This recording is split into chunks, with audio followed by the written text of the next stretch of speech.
One after rescuing 4 adorable little babies, the kids decide they need to repay his kindness. Their genius plan: offer their mother to him in marriage. They even shout out, "Daddy," all in perfect unison. It instantly melts his heart. Right after, he calls the police and asks for their home address. Little Grape immediately hugs him tightly, taking the lead to cry out, "Daddy, you are finally reunited with us." She knew her dad was a superhero and missed him dearly. The sweet words of these little girls leave him caught between tears and laughter. Even though he is already 25, he has never had any kids. The only wild night he can recall was being set up by his ex-girlfriend, Linda. Wait for it. As he gets lost in thought, the kids suddenly speak. "Daddy, do you want a gorgeous wife with fair skin and long legs?" Thinking they are just joking around, he reaches out and rubs their little heads, smiling as he says, "Sure, if she is that great. Introduce her to your uncle, but I am not your daddy, so do not call me that." He tries his best to explain, but upon hearing this, the little cuties all pout, looking completely helpless and full of disbelief. He has no choice but to bring them to the police station. Meanwhile, in the main CEO office of the Emperor Group, a young man in a floral shirt frantically pushes open the door. He is crying and wailing, "Auntie, something terrible happened, little Puff. And the others have been kidnapped." Khloe White, who was in a video conference, instantly freezes. She snaps her laptop shut and walks over. Leo White, say that one more time, looking at the terrifying female boss in front of him. Leo holds back his tears, explaining in a muffled voice. Today, his mom and the others took little Puff to the Lee family to attend a birthday party, but halfway through, they just disappeared. Little Puff and her sisters just followed some stranger away. Khloe White is the cold, decisive head of the family, and she takes action. She immediately dials her phone and orders Jack that he has 5 minutes to locate her daughters right now. By the time Khloe arrives at the police station, he has already been called inside for paperwork. Little Puff, worried her mother might ruin the plan, slips outside to wait for her mommy. Seeing Khloe from a distance, the girl runs up happily and looks closely at her. Today, Khloe is wearing a sharp black professional suit that fully covers her long, fair legs, and her shirt collar is buttoned tightly all the way up. Not a single inch of skin is showing, making little Puff frown. "Mommy, you really need a makeover. A woman should dress to impress. You need to wear cute pink clothes just like us." Khloe looks down at her daughter. Her voice is flat. "I am no longer a 3-year-old child who needs styling. Besides, you sisters are not the type to be easily fooled by strangers." What actually happened? Today, her 4 daughters are all absolute geniuses. By the time they were 2, they could already outsmart professional hackers on computers. Now, each of them manages their own little empire. With their high intelligence, Khloe has every reason to suspect they deliberately let themselves get kidnapped today. Little Puff, instantly seen through by her mommy, grinned with twinkling, happy eyes. Brightly thrilled, he said he could lead them to Daddy. Hearing this, Khloe's brows furrowed tightly. When she was born, a fortune teller predicted that the daughters of the White family's generation would all be naturally infertile, making heirs almost impossible. Because of this, she never acted like a typical delicate young lady growing up. Instead, she trained to run the family alongside her father and brothers. She fully expected she would never get to be a mother this lifetime. That changed 5 years ago when she was set up for a one-night stand with a stranger. A sudden family crisis and tight time constraints forced her to slip away before ever seeing his face clearly. When she returned home, her brother warned her to take some precautions immediately, but believing her natural infertility made her safe from pregnancy, she completely skipped taking any morning after pills. Who could have guessed she would actually get pregnant with quadruplet daughters? Even though those 4 girls completely changed her original life plans, she never once regretted bringing them into the world. Still, she believed they had no need for a father, never expecting they would run off with a stranger just to find him. But Mommy, we did not fail. We actually found Daddy. With that, little Puff tugged Khloe's hand, leading her inside. Hearing this adorable claim, Khloe's sharp eyes filled with deep suspicion. "Puff, did some stranger trick you?" Girls, her daughters were brilliant, but they were still young kids. If someone was intentionally playing them, she would guarantee that person met a swift end. Little Puff looked back at her mommy, speaking very seriously. "Mommy, Daddy is not a liar. He is a great hero who saved us today." Whether he was a hero, Khloe would only know after seeing him. she did not want her daughters manipulated. She could read right through this man's intentions. With a single glance, after signing the papers, he noticed a folder on the desk. It was the record of his past time in prison. This background was always a burden. Even when he did a good deed, he was still interrogated by the police officers. He smiled bitterly to himself. That impulsive mistake from his past was now a weapon in Frank's hands, hitting him again and again. Just as he prepared to ask the officer to hide the files, little Cherry pulled out her phone and found a photo of Khloe on her screen, asking what he thought of this gorgeous woman. She was fair, beautiful, and perfectly built, not to mention single and rich. Cherry had received a text from Puff, telling her to pitch their mommy early. He crouched down, looked closely at the photo on the screen, and could not help but chuckle. Sweetie, this is the wealthiest woman in the city. Someone of his status could never match a high-tier business tycoon like her, but the little girl did not care about his doubts. She chirped, promising that if he liked her, she would become his wife soon. He was completely charmed by her adorable and serious attitude. He pinched her soft cheek, teasingly asking if she was really that powerful. Of course, she answered, promising to become incredibly strong just for him. Her hand promising with absolute seriousness. Little Machi and little Grape did not want to be outdone. Daddy, I can help you too. I will make you the son-in-law of a wealthy family. Daddy, go get the marriage certificate tomorrow. Just then, footsteps sounded from outside. He is right inside, Little Puff said happily. Khloe held Little Puff's hand. The moment she pushed the door open, she caught her daughters talking. Her exquisite brows instantly frosted over, thinking this was just some man trying to use her daughters to get close to her. Hearing the noise behind him, he instantly stood up. What caught his eye was her stunningly perfect face. He could not help but marvel. This female tycoon was even more gorgeous in person than in her photos, but her black suit made her look incredibly cold and distant. The rumored demon boss of the capital truly lived up to her reputation. Right at this moment, Khloe's gaze was sizing him up with intense scrutiny. Over the years, for her daughter's sake, she had gone on blind dates with countless wealthy young masters, but those handsome guys were either too weak or had too many side chicks. The unattractive ones had hilariously high standards, absolutely ridiculous. None of them had ever caught her eye, but the man in front of her, aside from the fact that he was playing with her kids, was tall, remarkably handsome, and had an incredible aura. He was different, totally different from all the others. He did not expect this icy demon boss to just stare at him, making him feel pretty awkward. Mommy, this is the husband we found for you. Little Puff noticed the strange tension between them and spoke up cutely. He coughed repeatedly, nearly choking on his own saliva. Then he stared at Little Puff in disbelief. He did not hear wrong, right? Little Puff just called Khloe mommy, so the four little sweethearts he helped this time were actually Khloe's daughters. Daddy, this is our mommy Khloe White, isn't she pretty? Little Grape held his hand, asking happily, then you two should go to the registry office to get married tomorrow. Little Cherry flipped through an almanac on her phone while nodding. Yep, tomorrow is definitely an auspicious day for marriage. It is a perfect day. Leo White, who originally just wanted to eat popcorn and enjoy the drama, saw how proactive the kids were and could not help but step forward. He circled around him a few times, then shouted excitedly, I know you. Khloe spoke coldly, you know him. Her gaze was colder than ever. What does he do? This slightly suspicious tone made him feel a bit uncomfortable, but as he looked up at the woman under the bright lights, her red lips were pressed into a cold line, yet the corners of her mouth slightly curved up. It was somehow attractive and surprisingly cute, for some strange reason.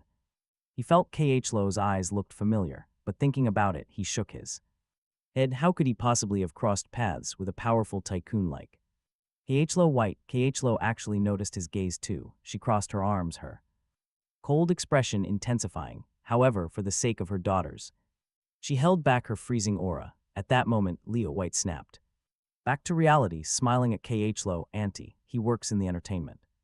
He was a professional stunt double in the film industry. Jack rubs his nose awkwardly, clears his throat, and says that he has transitioned into a real actor now, though his resources are limited. A heavy silence follows. Khloe stares at him very thoughtfully. She asks if he approached her kids to get resources. Jack understands her suspicion completely. After all, she is the top female tycoon. Over the years, countless greedy people have tried to scheme just to get resources from her, but when he helped little Puff and her sisters, he had no idea who they were. He shakes his head, a simple favor. Khlo wonders if he wants money. She cannot read him. Before he can deny it, little Puff gets quite upset. She crosses her little arms, looking at Khlo with disappointment. Mommy, even if we are rich, we cannot insult Daddy with money. He does not care about money. Khlo's brow furrows deeply, just as her daughter says this, she notices the files on the table. She quickly picks them up to check, then she stares. He was in prison before. Jack feels quite embarrassed, but he cannot hide it. Either he admits he got into a fight after college graduation. Men are cooler when they can fight, otherwise how can they protect their families? Little Grape speaks up from the side, even little Cherry nods, advising her mommy not to judge a book by its cover. Daddy is a good person. He saved them and never planned on tricking anyone. He is no weirdo. Little Machi blinks, then turns back to stare at Jack. The little girl looks incredibly serious. Daddy does not want money, at least not right now. He wants to protect them and spend a lifetime with Mommy. Jack coughs awkwardly, quickly picking up little Machi to stop her. He tells her not to say silly things, no such designs on her mommy. You better not. Khlo's stern look warns, if he dares to think about it, she will end him, meeting her gaze. Even Jack feels a bit intimidated. Little Puff looks at him, then at her mommy, coughs twice, and reminds her that she taught them not to judge people too quickly. Do not call Daddy bad. Just over a single piece of paper, she must live with him for a while to know he is a truly good man who can bring her happiness. Khlo is actually quite surprised. Her 4 daughters have been geniuses since childhood, with standards for judging people just as strict as hers, yet they clearly adore this man named Jack. She simply cannot understand what magic spell he has cast on them. Mommy, since you have been single for so long, why not just go get the marriage certificate with Daddy tomorrow? Little Cherry leans in, blinking with an adorable expression. Khlo refuses directly. She can offer him money and resources, but marriage is out. You are insulting Daddy with your smelly money, little Cherry accuses her. She has already calculated that Daddy is there. Marry Daddy, the girls insist, but Khlo demands they stop this nonsense, reminding them they are in a police station. Khlo sounds terrifying, even frightening Khloe White nearby. He shivers on the side, yet the 4 little sisters refuse to back down. They prove far more stubborn than their mother, their tiny faces suddenly turning serious. Crossing their tiny arms, the 4 girls defiantly stand right in front of Jack. Little Puff threatens that if her mommy refuses to marry Daddy, she will starve herself.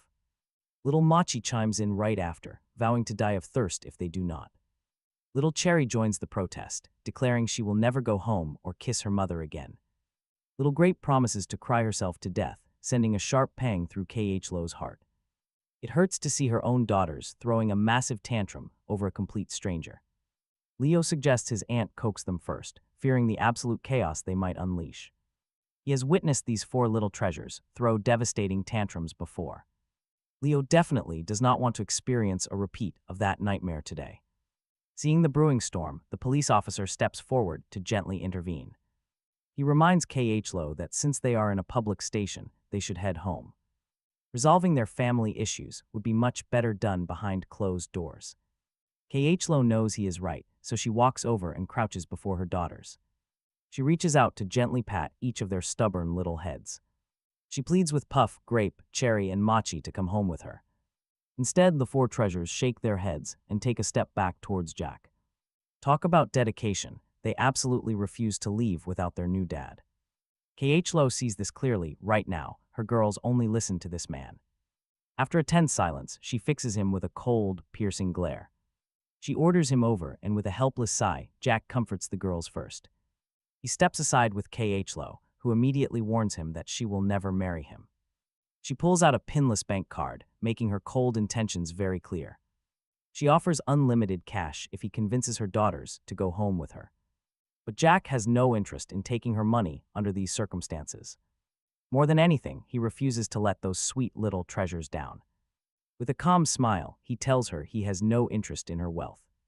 He does not want her money and advises her to keep it for the children.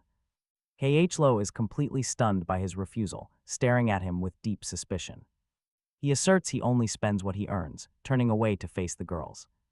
Approaching the four eager sisters, Jack kneels down to their eye level. He softly asks Puff, Mochi, Grape, and Cherry if they want him to be happy. The four little girls nod instantly, promising to listen only to their daddy. In that case, he gently tells them they must go home with their mother.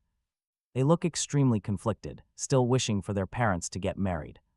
Little Puff pouts, her cheeks puffed out as she stares at him. What on earth did he whisper to instantly change her stubborn mind? Instantly her eyes light up, and she happily agrees to lead her sisters home. Later, inside the luxury Lincoln, Leo sneaks a few curious glances at Khloe. He asks his aunt if she is not even a little bit curious about the secret. He wants to know what that Jack guy could have possibly whispered to Puff. He keeps winking at the girl, but Khloe simply pretends not to care. Curious at first, but Jack's handsome face suddenly flashed in her mind. She recalled his confident, carefree smile. The memory lingered as she eventually asked her eldest daughter what he said. Little Puff spoke, sweetly saying Daddy promised to formally pursue Mommy and marry her with absolute glory. He wants to protect her rather than cause grievances. That was quite a bold confession. Hearing this, Leo White got pretty excited, knowing his future uncle-in-law was awesome. Meanwhile, Khloe's expression stayed completely calm, but her hand holding the phone trembled slightly. Many people had confessed to her before, but Jack felt different. So can Mommy marry Daddy? Little Puff looked at Khloe. With big, adorable eyes, the perfect mood was already set.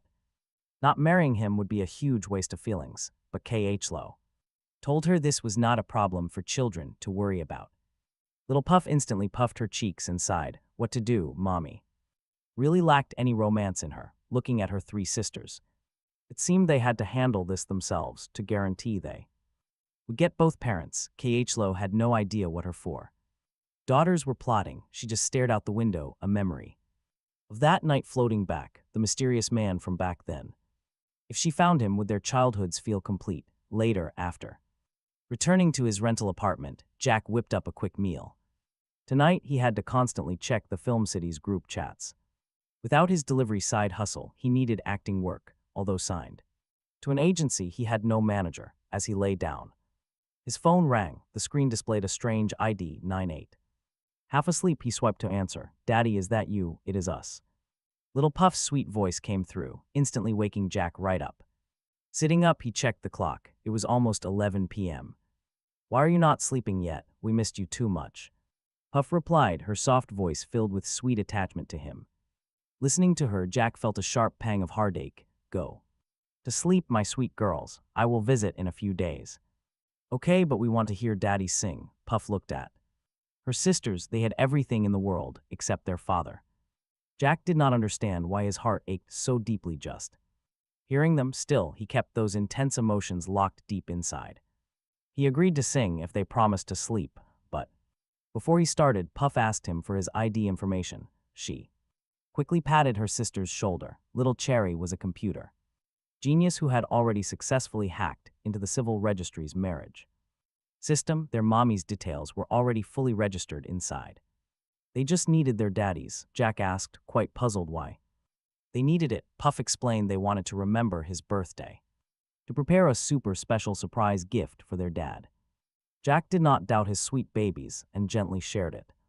Cher's fingers flew across the keyboard, instantly entering his identification details and setting up an appointment for his marriage registration. Meanwhile, he lay back on the bed and asked softly what song his sweet babies wanted to hear. The four little girls were very supportive, claiming they loved whatever their daddy sang.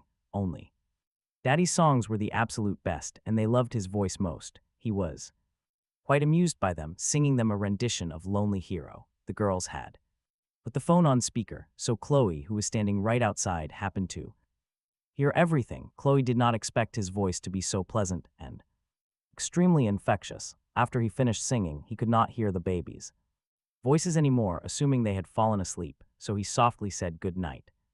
My babies. After he hung up the phone, the four little girls who had been pretending to sleep suddenly opened their eyes. Little Puff first ran to shut the bedroom door. After making sure no one else was around, she said to Little Cherry, our daddy needs money to survive in the entertainment circle. Transfer some money into his account. Do not be too flashy, just $100 Million will do. Little Cherry quickly logged into their bank account and transferred 100 million into his private account. Little Grape looked at her phone nearby, then raised her little hand and said that Daddy does not have any movies to film. They should invest in a movie and make him lead. Daddy sings well, so she would personally write him a song. Little Machi wanted to help too. Little Puff nodded, asking what their ultimate goal was. The other three treasures replied, spoil Daddy to the very top of the food chain. The next morning, the elder of the White family brought other elders over to urge Khloe to marry. At the dining table, their gazes never left Khloe. She was getting a headache from their staring. She put down her chopsticks and said indifferently, what do they want to say? In a few days, she would have her 25th birthday. Other leaders her age are already married. Time she found a father for Puff and the others. Elder White began to advise her earnestly. Khloe pinched the bridge of her nose, saying helplessly that marriage is sacred. She did not want a husband who married her just to help raise her kids. Elder White got a little anxious. He had been persuading her for years, but his daughter was completely stubborn. At his age, while enjoying a house full of children and grandchildren, he just wanted his single daughter to have a complete life too. Seeing that Elder White was about to lose his temper, Little Puff suddenly blinked and said adorably, Grandpa, do not worry. Mommy already has a boyfriend. Hearing this, Elder White's expression changed. He looked at Little Puff with a beaming smile. Really? Quick, tell Grandpa what kind of person her mommy likes. Just as Little Puff was about to say his name, her little mouth was covered by Khloe. Do not listen to their nonsense. She does not like anyone. Saying that, Khloe shot a warning glance at her other three daughters, but Elder White narrowed his eyes. Even the other White family elders at the table had knowing grins on their faces. Who was Khloe White? A woman known for being aloof and proud. If she was uninterested in a man, she would say it outright, but now, covering her daughter's mouth, this hesitant demeanor clearly meant there was something going on. Elder White knew. He knew her temper well, so he stopped pushing, waiting until Khloe left for work, and he took them straight to school, asking them quietly if Mommy really had someone she liked. Little Puff nodded. We do not lie. Mommy met our daddy. Elder White realized if his clever granddaughters approved, this mystery guy must be great. Really good. After all, his treasures had incredibly high standards. Take Grandpa to see him. He had to prepare some great gifts to help their daddy win over his daughter. The entire White family mobilized to support him, but Little Puff just stroked her chin and shook her head seriously. Grandpa, our daddy is a very good and pure person. He can get pretty shy, while you all are a bit fierce and might scare him. Right then, she handed him a small card to read. It is a training class on pampering a son-in-law. We have already enrolled everyone. Once Grandpa, Grandma, the great uncles, and great aunts all learn to pamper our daddy, then you can meet him. Elder White thought about it and agreed he probably needed the training. He nodded, agreeing they would go to training first, but if their future daddy ever needs money or a yacht, they must tell Grandpa. All his wealth was prepared to be passed down to his future son-in-law anyway. Little Puff smiled and thanked Grandpa. Soon it was time for kindergarten to end, and Khloe was worried her daughters might cause some trouble. She decided to personally pick them up and bring them home. When she arrived at the school gates, she saw the 4 adorable girls standing. They're waiting obediently. Let us go home, babies, Khloe said gently, while gesturing for her daughters to get inside the car. However, unexpectedly, the 4 little girls stood their ground in perfect unison. Not one of them made a move to get in. Khloe's expression grew serious as she repeated her order to get in and come home. At this moment, Little Grape, the queen of acting cute, trotted right over, hugging Khloe's thigh and begging in her sweet voice, Mommy, your future husband misses you, so please go see him. Khloe looked at her daughters, who blinked back with completely innocent faces, realizing they were setting her up, and honestly, who could blame her for being curious about what he was up to right now? Fine, just this once, she agreed. The girls cheered, shouting their love for her. Watching them celebrate, Khloe's eyes darkened with thought. She was amazed he had such a massive influence over her daughters. Meanwhile, at the film city, he finally got a great opportunity to play a royal guard, but just as he finished his makeup and prepared to shoot, the lead actress threw a massive diva fit for no reason, throwing the entire filming schedule into a massive delay. As the sky darkened, her scenes were still far from Finished, he checked the time, calculating that it looked like he needed to buy a cheap boxed meal first to survive this incredibly long night shoot. Just as he turned to walk toward the food stalls, he absolutely did not expect to run straight into Khloe and her daughters. This time she was. Instead of her usual black trousers, she wore a sleek black silk shirt. This was paired with a stunning black pencil skirt, showing off her long legs.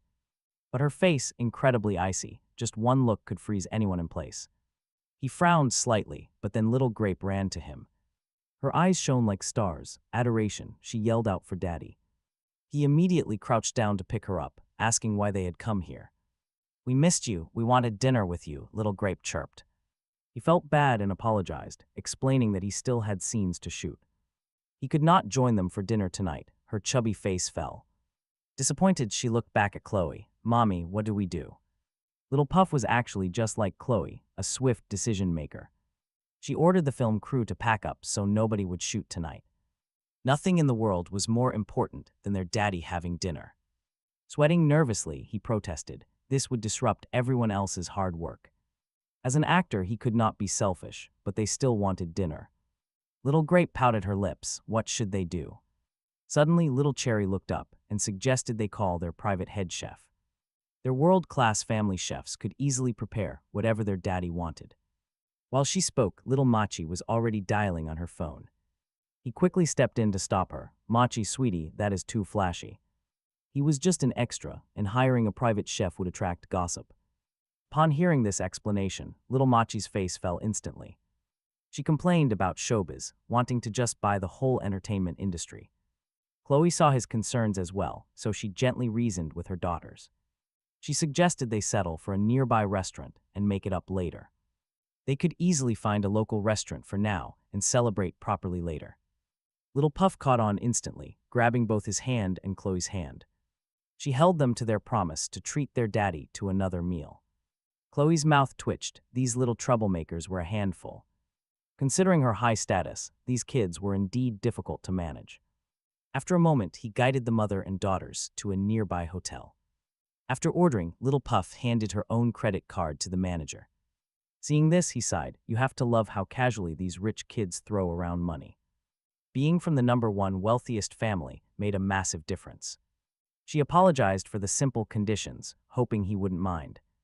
Her tone was so humble, as if she was deeply wronging him. He smiled on the outside, but internally he was screaming in shock. He thought to himself that this luxurious feast was not simple at all. The hotel manager recognized Khloe, so the service was extremely prompt. The table was quickly packed with high-end, delicious dishes. Instead of eating, Little Puff and her sisters focused entirely on him. They began serving him first, eager to share the best parts. Little Grape offered him the Australian lobster, urging him to try it. Little Cherry urged him to eat the extremely fragrant hairy crab next. Little Machi recommended the sea cucumber, saying it was good for him. She proudly blew on it. It is cool now. It is ready to eat. Another little girl insists that this soup is amazing and begs her daddy to take a bite. Sitting across from Jack, Khloe feels quite conflicted, very conflicted. She closely observes the interaction between Jack and her babies, quietly watching. Even as their mother, she had never been pampered like this by them. Yet Jack gets royal treatment. She realizes his massive influence. His bond with her little treasures is greater than she ever imagined. After being fed by the girls, Jack finally notices Khloe staring. He frowns. The girls are still calling him daddy. He quickly tells Puff, Machi, Cherry, and Grape that they must stop. He explains that if their real father returns, it could cause trouble. Instantly, the 4 babies look up at him with heartbroken eyes. Their eyes ask a silent question. Does Daddy not love them anymore? They worry that they are too annoying to deserve his affection. But they really love him. They look ready to burst into tears. Jack's heart instantly melts. He turns to Khloe. He asks where the children's real father is, a topic she never hid. She answers naturally, explaining that 5 years ago she was drugged. She ended up having the babies with a stranger after being set up. Hearing this, Jack realizes they are both in the exact same boat. He reflects on this. Meanwhile, she continues speaking in a cold tone. She is surprised they like him, so she slides a card over. She wants to hire him as their home tutor so he can spend time with them. He can teach them some self-defense while hanging out. But Jack pushes the card back. He cannot accept her money. Khloe's face darkens. She asks him what he means by this. He explains that he genuinely likes the kids and absolutely refuses to involve money. Khlo falls silent. Then she states her family never owes favors. Jack understands that Khlo is a woman of very strong principles. He looks at the girls, then turns back to Khlo with an offer. He suggests she wear matching outfits with the girls instead. Now get this, Khlo is totally caught off guard by his very playful, unexpected request. Matching family outfits, she cannot help but frown at the silly idea. Seeing her mother's look, little Puff gets anxious. She begs her mommy not to be fierce and scare daddy. Little Grape even threatens to stop loving her mommy entirely. Seeing things get tense, Jack quickly steps in to defuse it. He cradles Little Grape and gently explains that he was only joking. He urges them not to be mad. He must leave for a shoot. The girls freeze. It is as if a quiet spell was cast on them. They quiet down instantly, lowering their heads together in silence. They nod along, suddenly becoming extremely obedient and gentle as can be. Right now, Khloe's heart is a messy swirl of emotions. Her daughters clearly care more about Jack than their own mother. Honestly, those clever little girls have completely fallen for this man hook, line, and sinker. Stranger Khlo looks at Jack thoughtfully, then suddenly speaks up. She says she will consider his suggestion. After dinner, they leave the hotel with Khlo and her daughters. Jack originally planned to let the little kids tag along to the set to watch him act, but no one expected that. The moment he steps onto the set, a sharp, ear-piercing voice suddenly rings out demanding to know if he is Jack. The voice is pure fury. She demands to know where he wandered off when they were supposed to film. She accuses him of intentionally trying to delay things and ruin the shoot. This furious, storm-like verbal attack catches Jack completely off guard. The diva throwing this massive tantrum is the show's lead actress, Stella. She is a rising star in the industry, backed by major financial players. Because of that, she acts like a massive diva on set. Earlier, she was the one throwing tantrums and refusing to film. Now, she's taking her anger out on other people. The crew members are furious but too scared to speak up. She yells at him to pay attention, asking if he wants to get blacklisted. The more Stella rants, the more worked up she gets, starting to brag. She boasts about her powerful backer, bragging that her sponsor is young Master Wu. Since he works with the Emperor Group, Jack is going to pay dearly for her mental distress, lost wages, and expensive health supplements. She lets out a lazy yawn and turns around, announcing she is leaving for her beauty sleep, leaving her manager to settle the score with him. She warns him not to mess with her, strutting away like a queen. She climbs straight into her luxury trailer. Watching her leave, Jack feels a massive headache coming on. It is obvious she wants to extort him, but there is absolutely no way he is paying her a dime. Just as he thinks this, Stella's manager, Maggie, approaches him. The woman is in her 40s, her face clearly showing signs of plastic surgery. Her eyes gleam as she greedily shoves a hotel room card directly into his hand, then whispers ambiguously in his ear about how hard it is to be a newbie.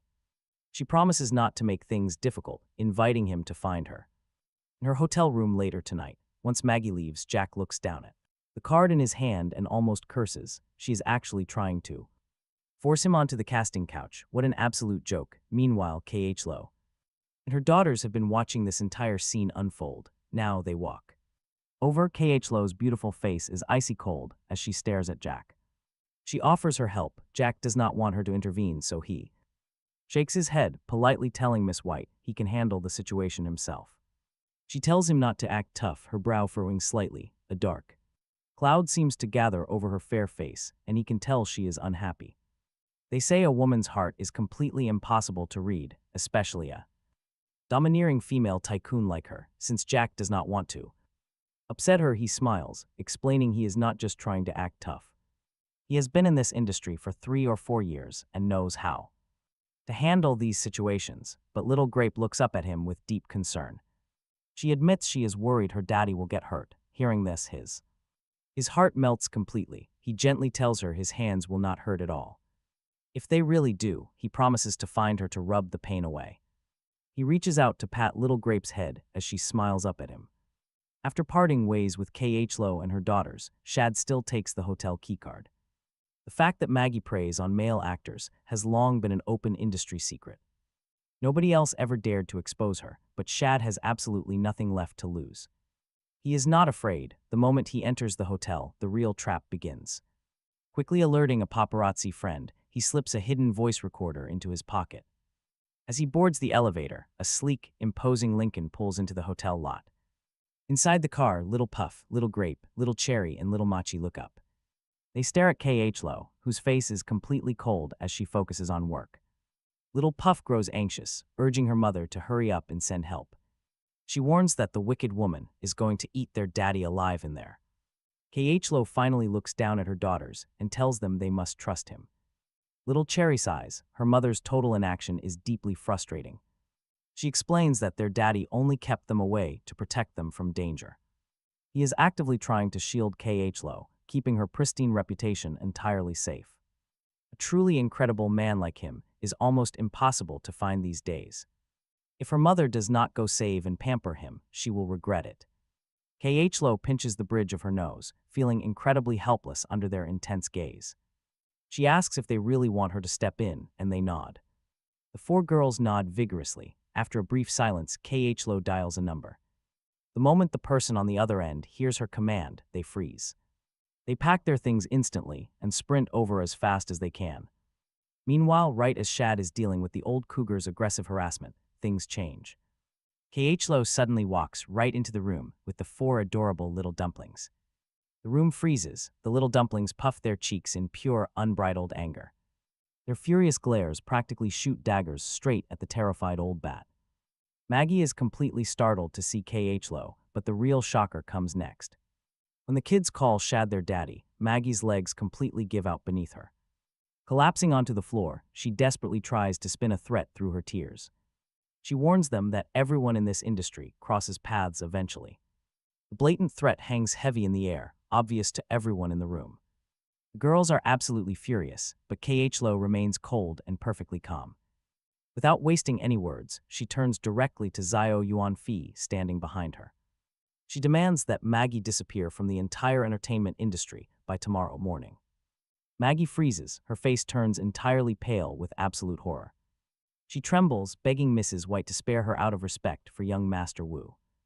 After all, young Master Wu has major active business with the mighty Emperor Group. But Khlo merely reacts, as if she has just been given a great reminder.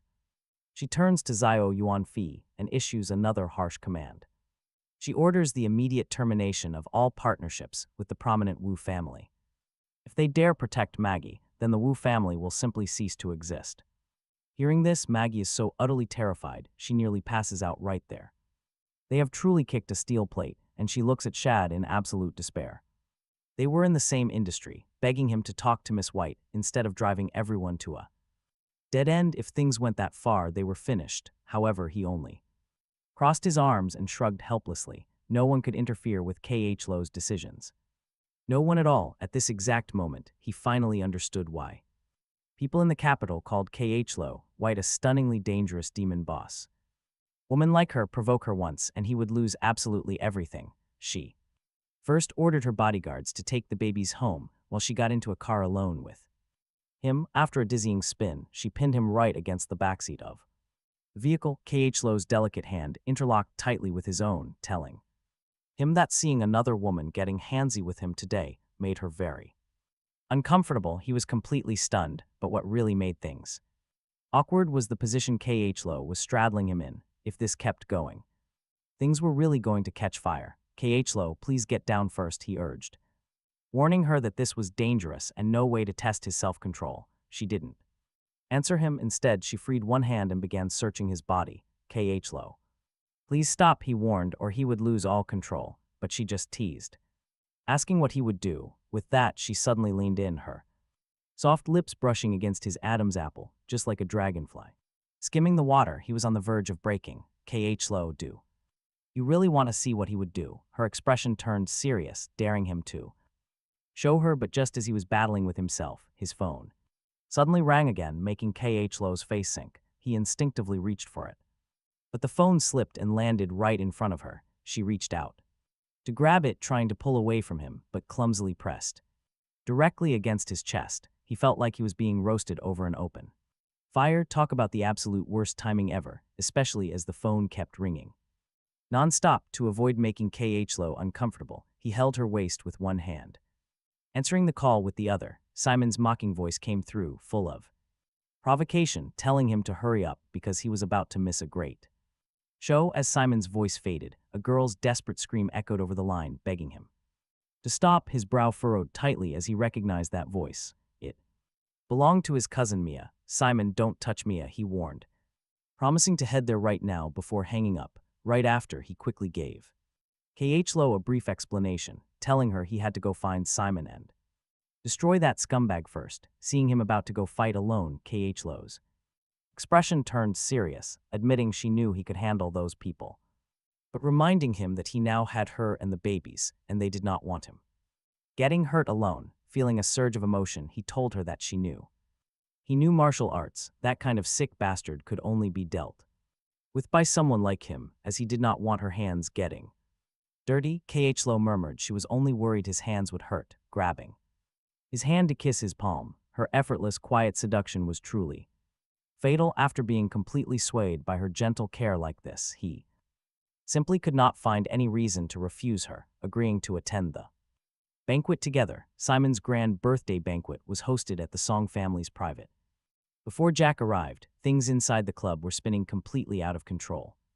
Mia was in a terrible state with her clothes torn, forced onto the center of the stage holding a cello. Simon held his phone, filming her while grinning wickedly. Video with a wicked smirk, demanding she keep playing. If she lacked motivation, they would help her find some. Nearby, a group of men surrounded her, laughing uproariously at her misery. Mia's tears fell uncontrollably, feeling as though she was completely submerged in darkness. She felt she would never see light again. Meanwhile, Jack and Khlo stepped out of the car, immediately hearing the waiters whispering about the absolute chaos inside. His fists clenched tightly, he warned Khlo it would be ugly inside. Before walking through the door, he stopped her, but Khlo simply snapped her fingers. Her bodyguard, standing 5 meters away, immediately rushed forward. She looked at him expressionlessly, saying whoever polluted their vision would lose their eyes. But since he wanted to go in, she told him to smash whatever he pleased today. If he broke anything, the White family had his back. After Khlo finished speaking, she linked her arm through his, then, leaning right by his ear, she whispered that in front of outsiders, he was always her master. Jack took a deep breath, feeling like his heart was about to explode. Inside the banquet hall, Simon was going wild. He grabbed a small bucket filled with champagne, stepped behind Mia, and poured it right over her head. He demanded she call Jack to save her, promising that if she coaxed him here and took a photo, he would stop torturing her from now on. Simon smirked maliciously. Mia's eyes shook, knowing exactly what the cruel man planned. He wanted her to lure Jack here just to humiliate him completely. Suddenly, Simon grabbed Mia by her hair, slamming her violently against the cello. "I do not know what you mean," Mia gasped, enduring the sudden, sharp pain. Simon sneered, calling her a loyal sister. But did a pathetic piece of trash like him really deserve her protection? Since she wanted to play dumb, Simon turned to his men. He ordered them to gather around and start filming her like animals. Since Jack was in show business, they would put his sister on camera. Let her be a star for once, he laughed as the men crowded in. They pinned Mia to the ground, acting like absolute beasts. She screamed in terror, begging them to stop, but Simon promised he would not only do this, but he would also livestream the entire thing. With that, Simon pulled out his phone to record, but right at that exact second, Jack and Khlo arrived. Simon and his thugs froze in shock, but Mia quickly realized what was happening. She screamed at Jack to get out, yelling that she did not want him there. She begged him to leave before they killed him, crying out his name. She wept in absolute despair, terrified for his safety, but at that very moment, with his arm firmly around Khlo's waist, Jack walked inside step by step. As he saw his sister on the ground, surrounded by those mocking faces, his eyes flared with deadly rage. Simon, completely oblivious to Khlo's true power, saw her standing beside him. He licked his lips with a disgusting smirk, mocking Jack for bringing him a gorgeous woman, promising not to hold back. Suddenly, the man hurled a giant champagne bottle straight at Jack. Jack kicked it. The massive bottle instantly reversed direction. It smashed right into Simon's underling, instantly knocking him out cold. The guy collapsed on the floor, foaming, completely unable to move. Meanwhile, Mia was already desperately clinging to Simon's leg to stop him. She used all her strength. She simply refused to let go. It was her only way to help. Seeing this, Jack's face turned ice cold.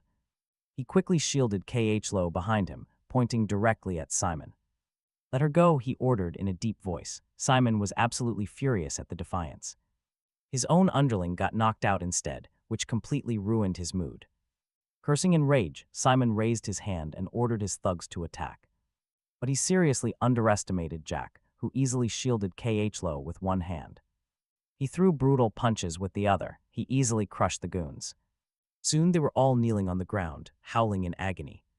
Simon watched in absolute horror. He couldn't believe his eyes. Wasn't Jack supposed to be a useless piece of trash? How did he become this powerful?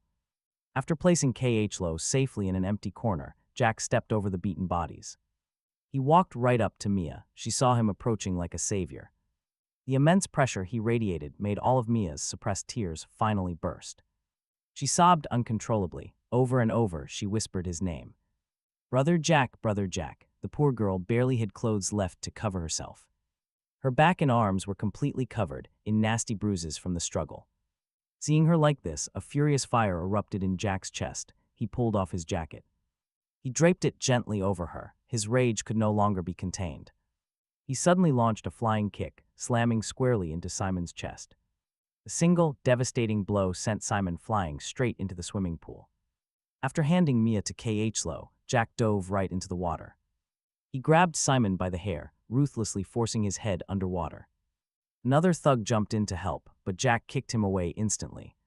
The water didn't slow him down at all. He faced zero resistance. Relentless and terrifying, he looked like a demon clawing out of hell. The remaining crowd watched in absolute terror. Even Mia was stunned. How could her brother Jack, who she always saw as weak, be this strong? But wait, just as he was about to drown Simon, a sharp voice screamed. A woman shrieked at him to stop, warning she had already called the police. The speaker was Simon's sister, Sarah. She had just arrived at the party. She only came to see the mess, never expecting this level of violence. Without even asking what happened, she immediately called the cops on Jack. She threatened him, screaming that murder is a crime he won't escape. But Jack didn't stop. He was determined to teach Simon a lesson. He kept his composure, knowing exactly how to hurt him without killing him. Still, poor Mia was trembling in absolute terror at the brutal sight. She desperately pulled on Khlo's arm, begging her to make him stop. She whimpered that Sarah was terrifying and would use lawyers to destroy him. But Khlo just stared at Sarah, giving her a freezing, icy look. With a sidelong glance, she crossed her arms and spoke with absolute authority. A mere Song family thinks they are worthy of touching him, if Sarah dared. To make trouble for him, she wouldn't mind wiping out their entire clan. Seeing Khlo act like this, Mia's breath hitched sharply. At the same time, she stared at the side of Khlo's face, her head spinning with dizziness. So strange.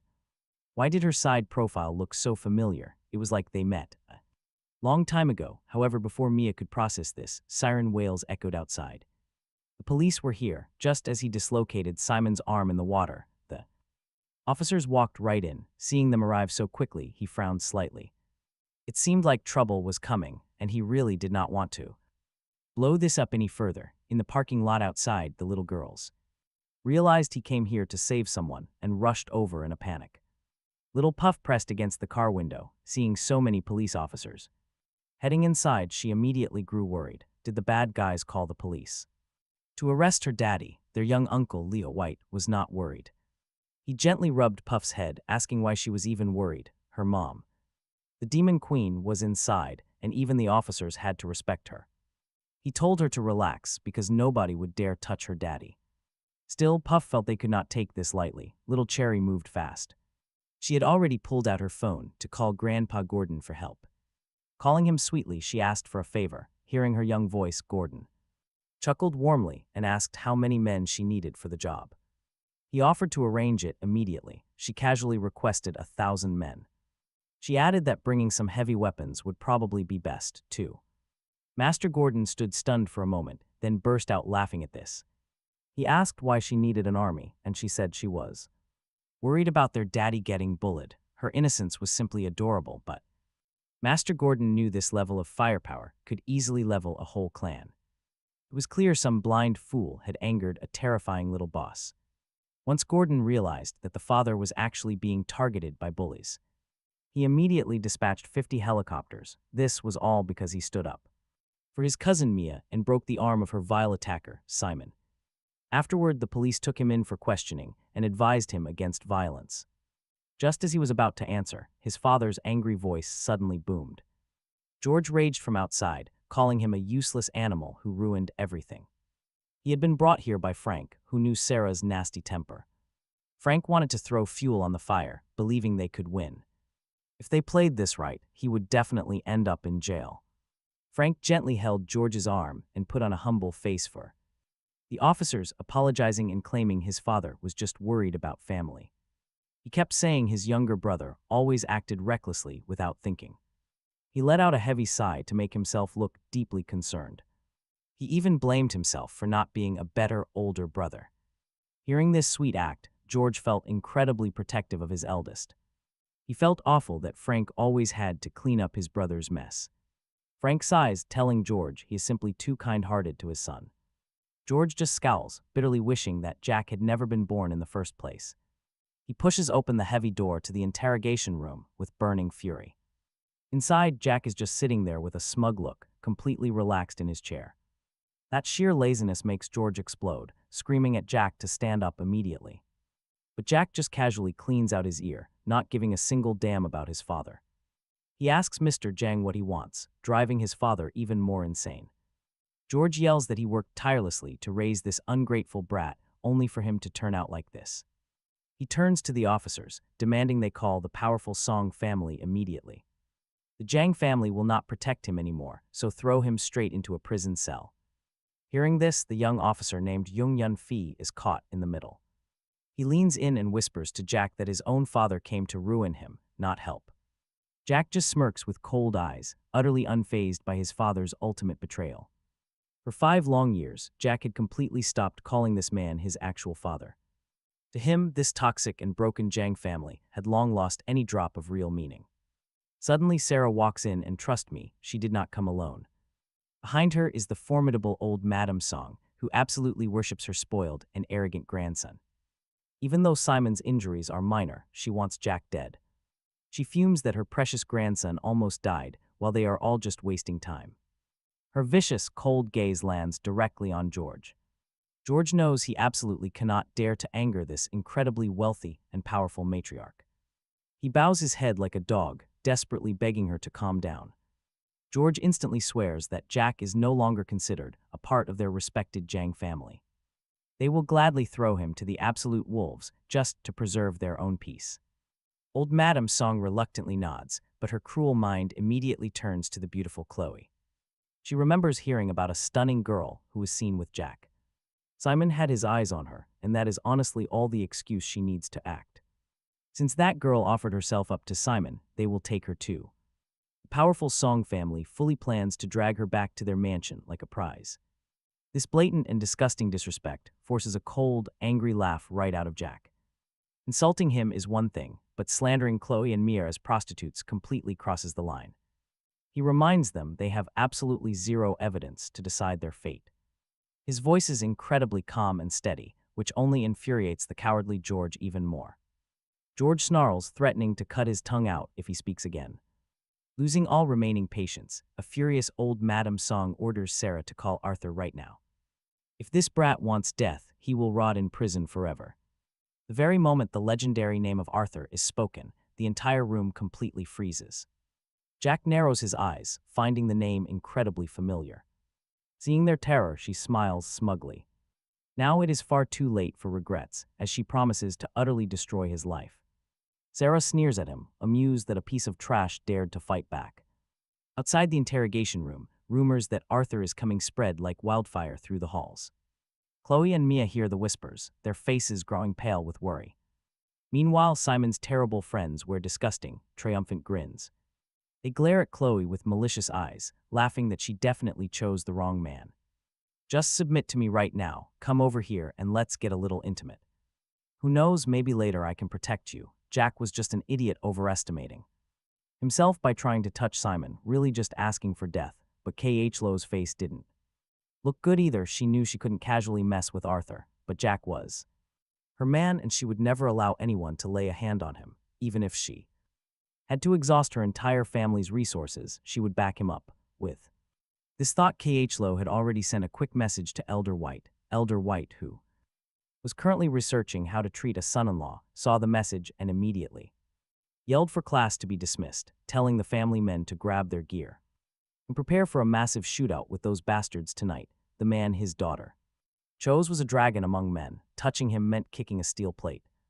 Frank probably wanted to see Jack suffer even more, so he deliberately asked Mrs. Song if there was really no one who could restrain the Murong family. Sarah was in a good mood, so she generously answered that it's not like there is no one, since Arthur has a master whom the Murong family must bow down to. Did Jack hear that? He better find Arthur's master fast. Maybe he still has a chance to be saved. After saying that, Frank shook his head again, feigning guilt as he wondered how he could be so stupid. Jack couldn't even leave the police station right now, so how would he find Arthur's master? But get this, right as they're gloating, Jack's phone suddenly begins to vibrate. The message said that his disciple would arrive in the capital in 10 minutes, asking to buy him a drink tonight. Jack's finger lightly tapped the screen to reply, but before he could even put his phone away, George charged over. He aggressively snatched the device and smashed it hard onto the floor, pointing viciously at Jack's nose to scold him about playing on his phone at a time like this. The constant bickering between them suddenly made old Madame Song extremely impatient. She told them to hurry up, finish the statement, and send Jack to prison. Old Madame Song crossed her arms with a cold snort. She made it clear that whoever came to the capital today wouldn't matter. It was useless. Knowing Arthur was coming, old Madame Song grew even more smug. Meanwhile, Khlo looked at Jack, promising that her family would protect him with all their might. Hearing this, Sarah's expression shifted slightly. She quickly looked at old Madame Song, asking if this girl was Khlo White. At this point, the old matriarch had also vaguely guessed her identity, but she was completely unfazed. She smiled, asking what the White family could even do when she had Arthur. Suddenly, a series of sharp knocks echoed loudly through the entire hall, completely shattering the tense silence. Sarah quickly fixed her hair and ran over, welcoming Arthur warmly. She cried that she had been waiting for him to back her up. Arthur reassured her that Simon's trouble was the Murong family's trouble. No one was allowed to bully them. Arthur then nodded to the matriarch.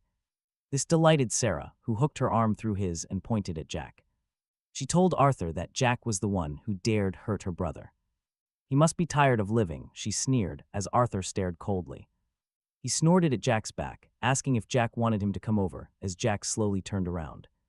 The next second, the heavy thud of knees hitting the ground echoed through the hall. Everyone else looked like they had seen a ghost, shocked that Arthur actually knelt. Sarah snapped back to reality and quickly rushed over to help Arthur stand up. No one could blame them for being shocked, since the Murang family ruled the capital. They had absolute authority, and even a low-level servant in their house would have car doors opened for them whenever they went out. Sarah turned her head and spotted Jack, her expression instantly twisting into deep disgust. She demanded to know if Jack had used some dirty hidden weapon on Arthur. With high-pitched shrieks, she asked what he was to dare attack her brother. Seeing her words get more vicious, Arthur interrupted her with bloodshot, angry eyes. He roared at Sarah to shut her mouth and get on her knees. Standing there completely dumbfounded, Sarah stared back at him in absolute disbelief. She stammered, asking if he really wanted her to kneel, but Arthur ignored her. Instead, Arthur turned to Jack and loudly kowtowed 3 times on the floor. With extreme respect, he begged his master to punish him for the offense. The disciple admitted he had offended him and begged for his master's punishment. As soon as those words left his mouth, the entire hall fell dead silent.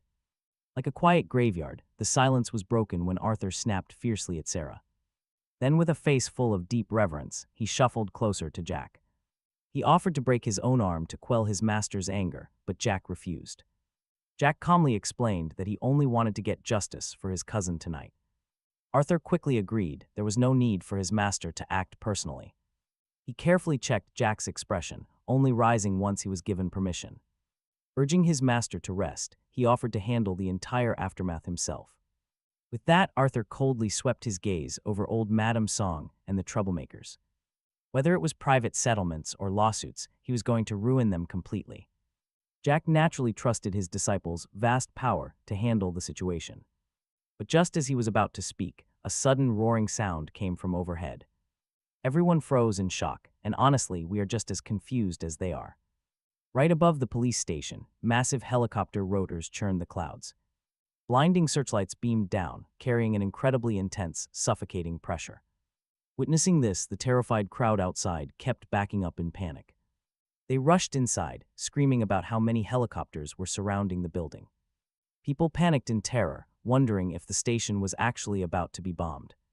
Chief Jin Chongjong wanted to curse at whoever had such massive guts. But seeing Arthur and Jack, he knew this situation was way beyond him.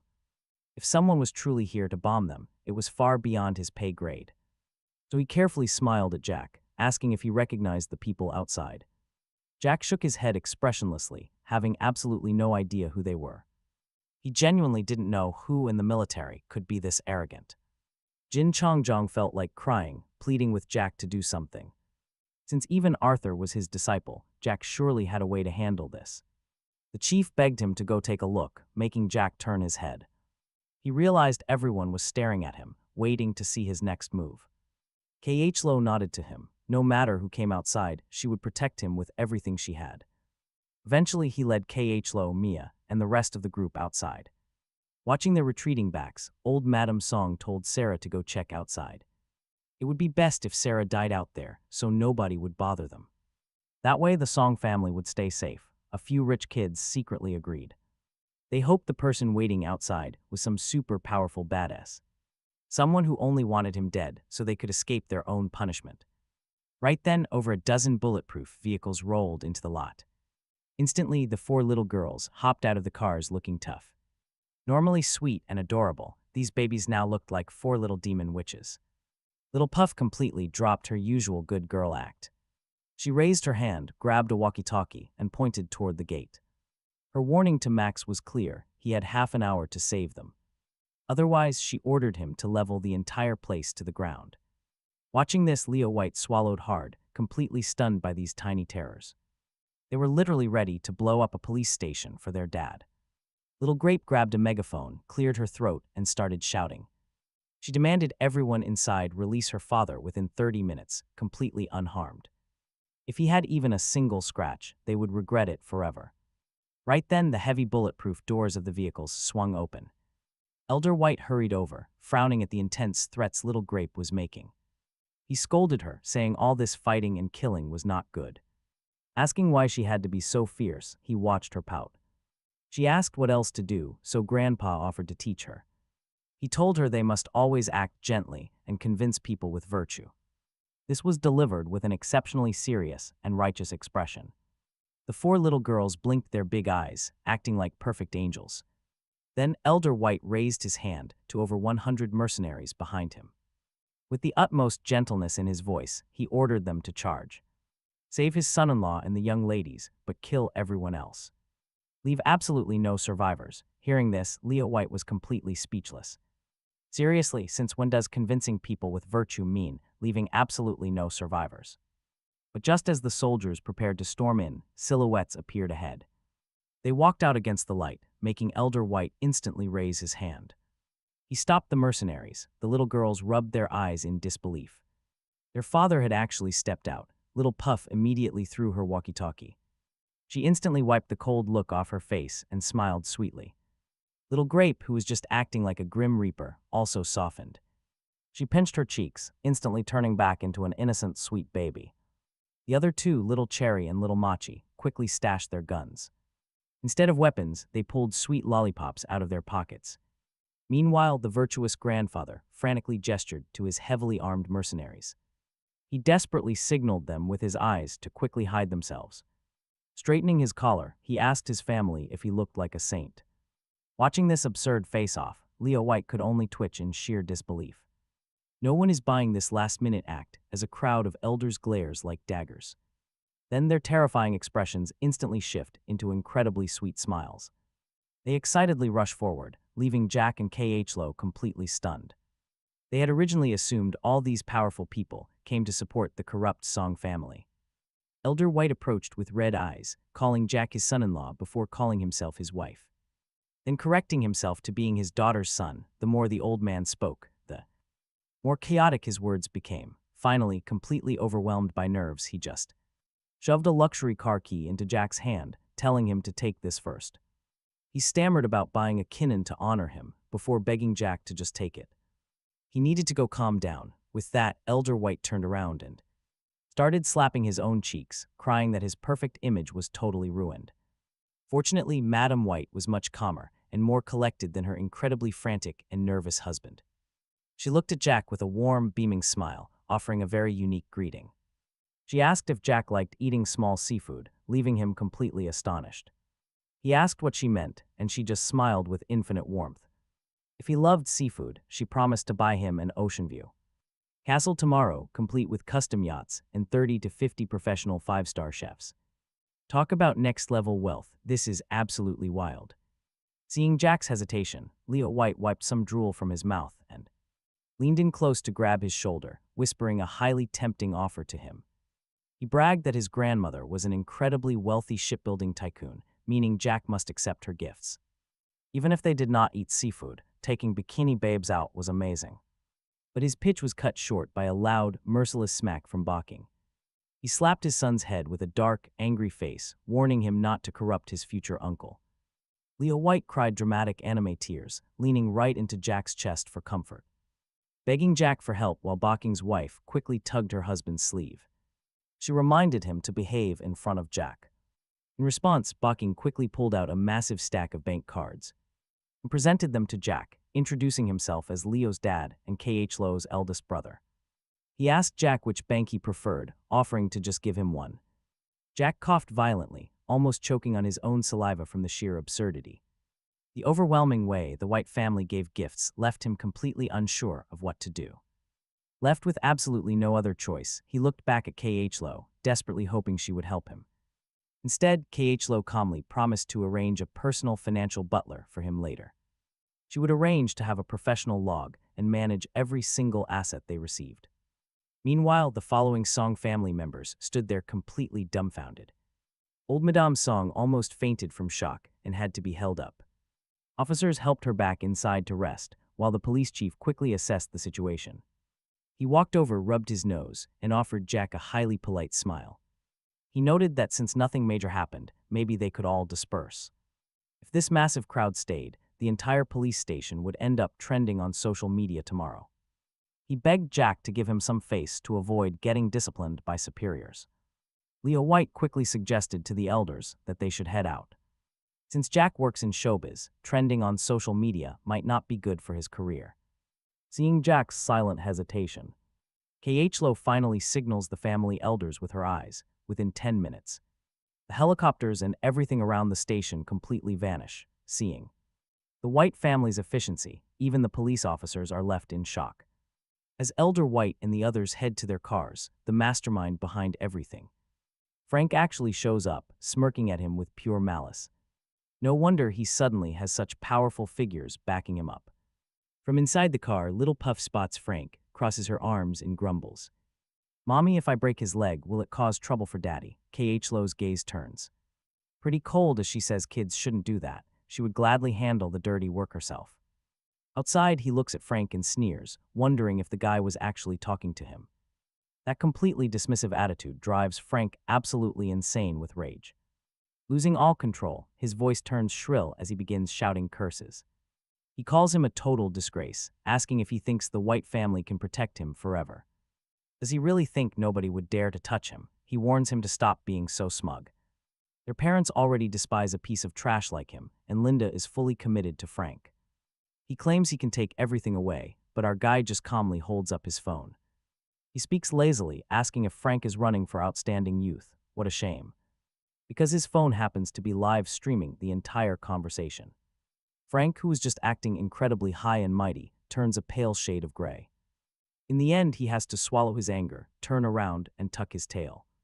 The next morning, the servants serve a heavy breakfast of mutton buns, soup, sea cucumbers, and oysters. Is it really normal to eat this richly first thing in the morning? He is quite hesitant to even pick up his chopsticks. Meanwhile, Leo White just covers his mouth and giggles, clearly knowing what is going on. Little Grape holds up a hot bun, telling her daddy to hurry up and eat because they are delicious. She hands it over eagerly, but he is still a bit unsure. Having such a heavy breakfast so early does not seem great for staying fit. Seeing him hesitate, Little Grape frowns and quickly takes a big bite herself. She tests it out, then turns to Khloe with a very serious face. She claims she is too young to taste the flavor properly, so mommy needs to try. Khloe has no idea what her daughter is planning, but she cooperatively takes a small bite. She admits it is not bad. Seeing this, Little Grape runs right back over. She snatches the bun from Khloe, turns around, and heads back to him. Standing on her tiptoes, she holds the bun up to his lips. She tells him very seriously that mommy already tasted it, so now he has to try. He stares at the bun Khloe just took a bite out of, completely stunned. Little Grape asks if he dislikes them or if he dislikes her mommy. Her expression suddenly turns incredibly sad. Who could possibly bear to see her like this? He immediately crouches down, takes the little bun, and gently pats her head. He tells her not to be sad, promising he will eat it right away. Under her hopeful gaze, he takes a big bite and starts chewing. She eagerly asks if it is yummy, and he nods with a smile. He tells her it is very delicious. Little Grape immediately cheers and spins around happily. She looks back at her sister, Little Puff, excited to tell her that Daddy loved it. She smiled happily in front of him, then turned to Little Puff. Sister, Daddy says.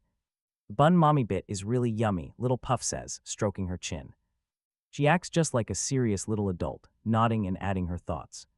Since Daddy ate the same bun as mommy, does that mean they kissed? According to her kindergarten teacher, when a boy and girl kiss, they have a baby. With those words, the little girl shifts her gaze directly to Khloe's stomach. She happily claps her hands and congratulates her mother on the new baby. Meanwhile, Little Cherry and Little Machi have already stationed themselves right next to them. The two kids crowd around him as Little Cherry speaks up with excitement. She asks if he prefers a baby boy or girl and what names he likes. She even offers to find a fortune teller to calculate the child's destiny. She tells him not to worry, promising they will take great care of the newborn. After all, they have plenty of experience being babies themselves. Suddenly, he begins coughing. The kid's serious attitude completely catches him off guard. He has to explain. He tells them that kissing does not actually make someone pregnant. Little Puff tilts her head, seriously asking how babies are made then. Leo White steps in to help, explaining that they must sleep together first. This makes Little Puff think of all the times her parents slept together. She wonders out loud if her mother has a whole bunch of babies now. Leo White quickly covers her mouth before she can say anything more scandalous. After breakfast, the main character arrives on set where director Watts is busy. They discuss the launch, but the lead actress Tiffany starts complaining. She claims her new boyfriend is possessive, making her demand special rules. She claims she cannot be in the same shot as the male lead and demands female groupings. Hearing this absurd request, several other female artists on set nod along in support. He thinks they are clueless. Meanwhile, Linda is clearly distracted. She thinks about Frank going out last night and behaving suspiciously. He promised to behave, so why was he out with those wealthy older women? She spots the main character and immediately starts plotting her next move. Pretending to feel sick, she gives him one last glance before heading out. She heads to the restroom, leaving the crew wondering what is wrong with her. The assistant director notices her look, telling him to check on her. The crew stares at him, with Tiffany speaking up in a mocking tone. She asks sarcastically if he still holds a grudge against his ex-girlfriend. She mocks him for being scared, saying even a stranger deserves some basic concern. She complains that a grown man should not be acting this petty. With her leading the charge, the rest of the crew starts gossiping. As the whispers grow louder, director Watts finally steps in to calm things down. He tells the main character to just go check on the situation. He wants him to represent the crew, leaving him with absolutely no choice. He reluctantly goes to find her, and trust me, he is ready for her games. He secretly slips a voice recorder into his pocket as he walks over. As he approaches the dressing rooms, strange noises echo from inside. He sees Linda standing tearfully before the veteran actor Larry, begging for pity. Her weak act completely dazes the older man, who stares at her helplessly. Seizing the moment, Linda slides directly into Larry's waiting arms. Linda teases him, asking if he really dislikes her, but Larry hesitates. This is the set and someone might find out, but she asks who would dare talk. He is the most respected man on the crew. Whispering this, Linda leans in. She offers him a kiss. Larry is the president of the Acting Association, a powerful industry figure who can guarantee major award nominations. Jack originally had no interest in eavesdropping, but when he realizes Linda's target is Larry, he suddenly decides to record the whole thing. This seemingly righteous president secretly takes advantage of young female student extras. Recording for a minute, the deed is finally done. Jack does not stay to listen further, heading to a different dressing room. But brace yourselves, because this next arrival is about to ruin everything. She demands to know where Larry is, yelling for him to show himself. Her hair is a complete mess, and she even has a whole crowd of reporters trailing behind her. Media is absolutely thrilled because this furious woman is Larry's wife, Quinn. She is the only daughter of the wealthiest tycoon in Xi'an City. Once an international superstar, she retired just to become a housewife for him.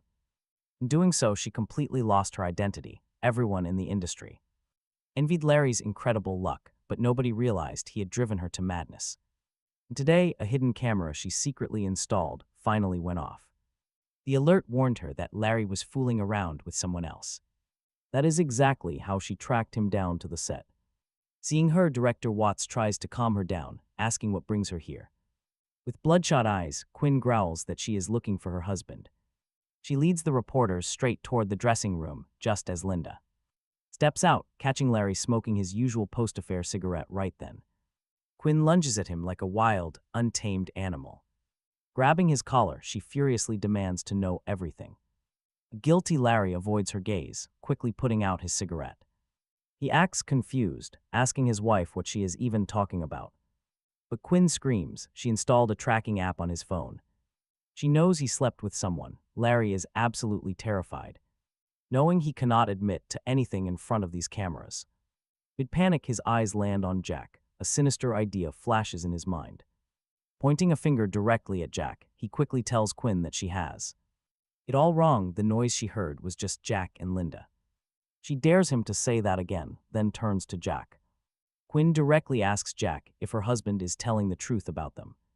Jack reaches for his voice recorder, ready to prove his own innocence. Suddenly, Linda grabs his arm with tearful eyes and leans in close. She whispers that he must take the blame, or the baby Quinn is carrying will not survive, pleading with him to protect a pitiful woman. With that, Linda immediately turns back to Quinn, putting on a show. She plays the victim, tearfully telling Quinn that she and Jack grew up together and simply could not control their feelings when they met. She begs Larry not to misunderstand, as angry veins pop on Jack's forehead. His eyes bulged. "Miss Quinn, I can prove it wasn't me. Let's move to a safer space to talk," he said calmly. Since Quinn was pregnant, it was best to head straight to a hospital. If any issues arose, having a doctor nearby would be crucial. But in that exact second, Larry stealthily gave Quinn vicious push. Quinn fell straight toward the corner of a table, taking a brutal hit directly to her stomach. In the blink of an eye, she began bleeding profusely. Shocked, he quickly held her up and yelled out to the surrounding crew, "What are you waiting for? Call an ambulance right now." But right after he spoke, Larry forcefully shoved him aside, pulling Quinn into a tight grip. "You absolute bastard," he barked. "Why did you just push my wife? If you have an issue with me, say it. Why drag her into this?" He laughed in disbelief.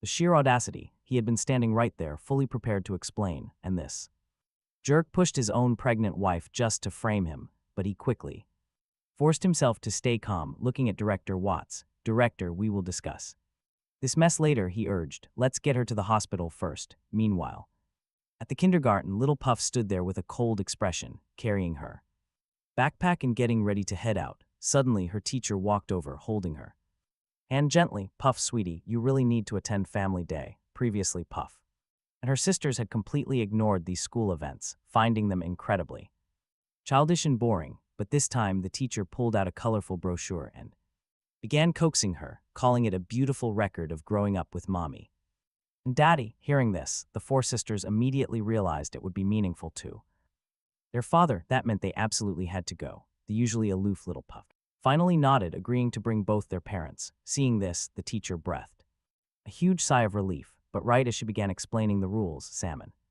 rushed in looking completely panicked. Slipping over, he quickly whispered the urgent news. Her ear, instantly, the cute little girl's face darkened like a looming cosmic storm. Cherry, call Brother Leo right now. We are heading to Capital first. Hospital immediately. With that, Little Puff tossed her cartoonish little backpack straight to a nearby guard. Radiating a terrifying aura, she marched toward the exit. Trust me, nobody is ready for what these kids will do. As for Khloe, the bodyguards guarding her daughters had already delivered the news. Instantly, Khloe cut her important business meeting short, dropping her files. Today's meeting is adjourned, she commanded. Everyone go back and work on the next steps. Without another word, she strode outside the hospital gates. Little Puff calmly slipped off her uniform coat, turning to her sisters. They each unpacked matching pink designer collaboration dresses. Sen very seriously changed inside the vehicle before they stepped out. Holding hands, Little Puff spotted the chaotic crowd of reporters and cautioned her sisters with a stern look. Remember, in front of Daddy, we are perfectly sweet girls. We have to control ourselves. Little Grape was the first to agree, nodding eagerly. She promised not to blow their heads off, suggesting she would only dislocate an arm. Little Cherry immediately disagreed, saying that was too violent and would terrify Daddy. Little Grape then asked for her plan. Cherry stroked her chin, thinking it over carefully. Grandpa always said that if their rule is simple, if people leave them alone, they return the favor, but if anyone crosses them, they get thrashed so hard their own mothers won't even recognize them. So when dealing with actual bad guys, the smart move is to invite their mothers over first, and once the beating is done, let those mothers see if they can still recognize their boys. Little Machi nodded. That sounded way more polite, and Dad surely preferred polite kids. Meanwhile, in the cold hospital hallway, he, Director Watts, and the others waited for any news from the operating room. Linda stood right beside Larry, gently consoling him, telling him not to worry since his reputation was safe and no one could touch them. Her words were a blatant reminder to Larry that he had absolutely nothing to fear from him, thinking he had zero evidence, but listening to Linda's quiet taunts, he could only sneer. The evidence in his hand could be played back to ruin them at any second, but he wasn't as utterly devoid of morals as they were, refusing to ignore the fact that Quinn was in. They're fighting for her life in emergency surgery. Suddenly, the operating doors swung open. Doctor walked out with a heavy expression, holding a consent form. Mr. Ling, your wife is in terrible shape. Right now, the baby cannot be saved, and it's extremely likely her uterus cannot be saved either. What is your choice? Should we focus on protecting the child first, or try everything we can to save the mother? Every eye turned to Larry, fully expecting him to choose to save his wife. But instead, he demanded they save the baby, since he was in his 40s and could not lose this baby, demanding they save the child no matter the method. Talk about a gut-wrenching twist. The entire crowd stared in absolute shock. Was this guy actually serious? Had he completely ignored the doctor? They could barely save the mother. So how could they save the baby? Mr. Lang, the situation is critical, unless you can bring in the top divine doctor family in the nation right now. No one can save your wife. The surgeon was utterly stunned and just stated the hard truth. Prioritizing the adult was the only way, or she would surely die. In reality, Larry wanted Quinn dead so he could inherit her entire massive fortune, but refusing to look like the villain, his shifting gaze landed on him. Flinging himself into a fake rage, he grabbed his collar and screamed in fury.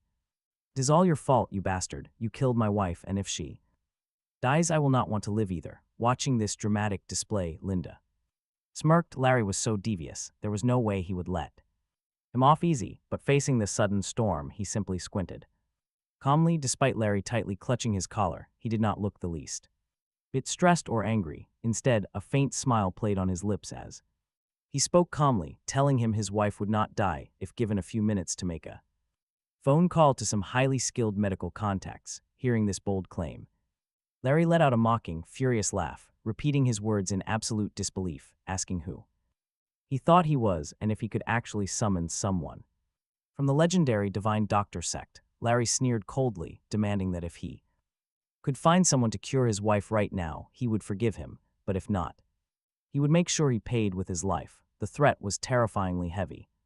Even Director Watts felt the dread. He stepped in, prying Larry off him, and whispered a suggestion to go find the influential White family princesses instead.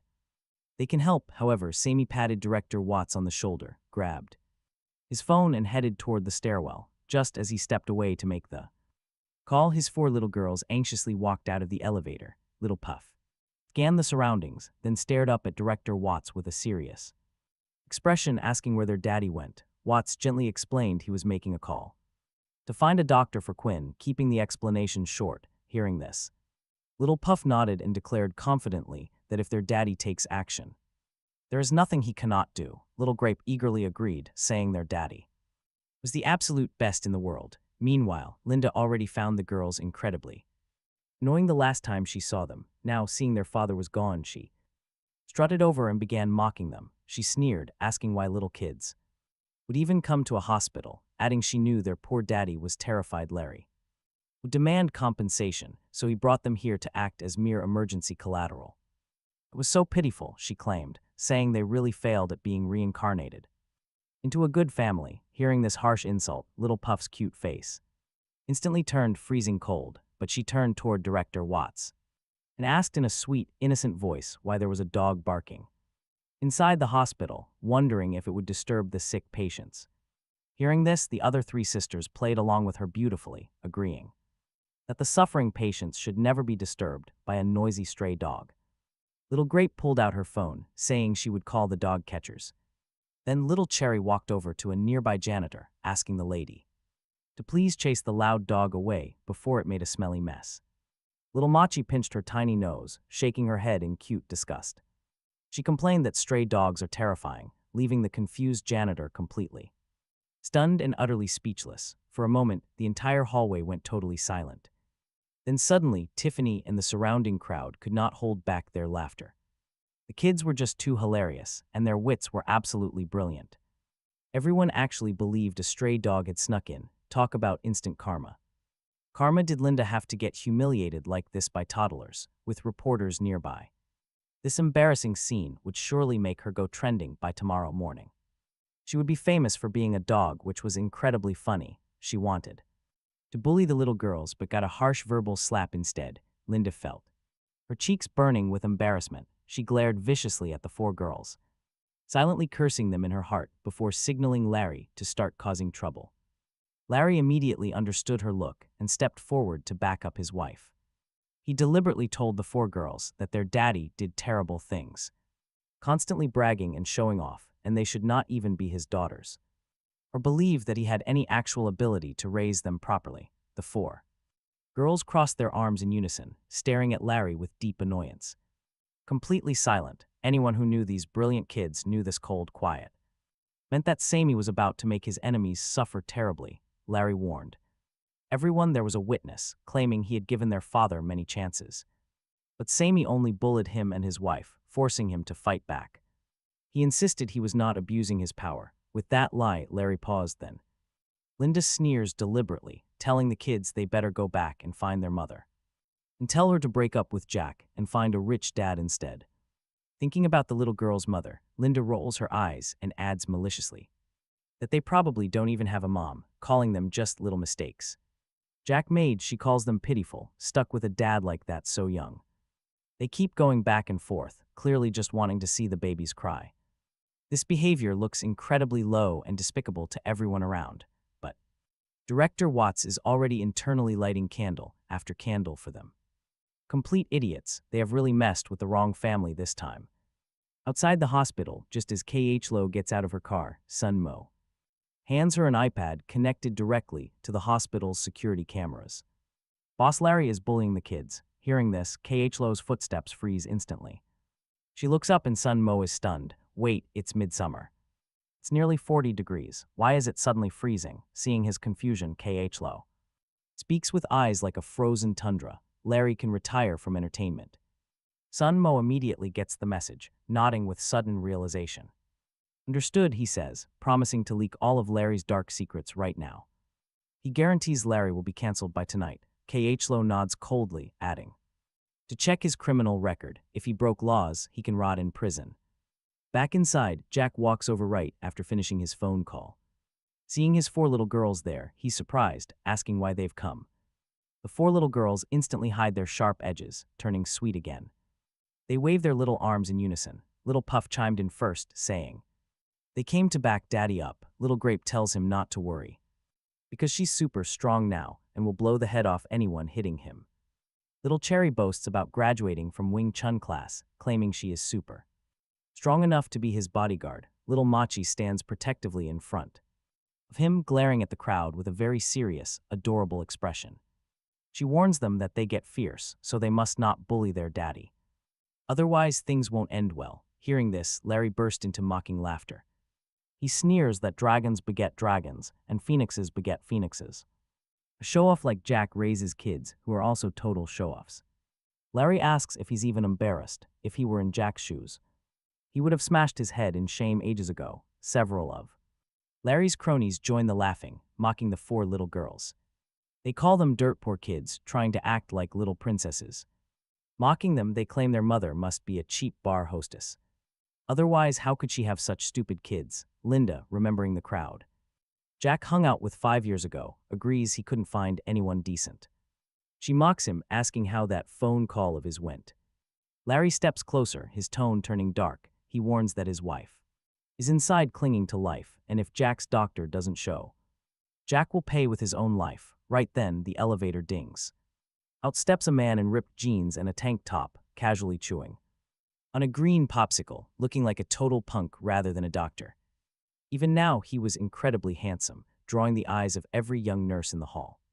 Seeing him, Jack calmly waved. "Hey, old Seven, long time no see," but Ben suddenly spotted the four little girls behind Jack, and his eyes instantly lit up. "Little lolies, you actually hid four such adorable little lolies." But just as he started walking over to talk to Jack, Larry stepped in and blocked him, demanding to know if Jack had asked him to operate on his wife. Larry's face darkened, but Dr. Ben just gave Larry a cold glance before asking Jack if the patient was inside the operating room. Jack nodded. Seeing this, Larry completely exploded, snarling through his gritted teeth that it was ridiculous to hire this kind of trash to treat his wife. "Look at what he is wearing." Jack's face turned icy cold, his voice turning heavy. "Just because he doesn't dress well doesn't mean he's a bad doctor."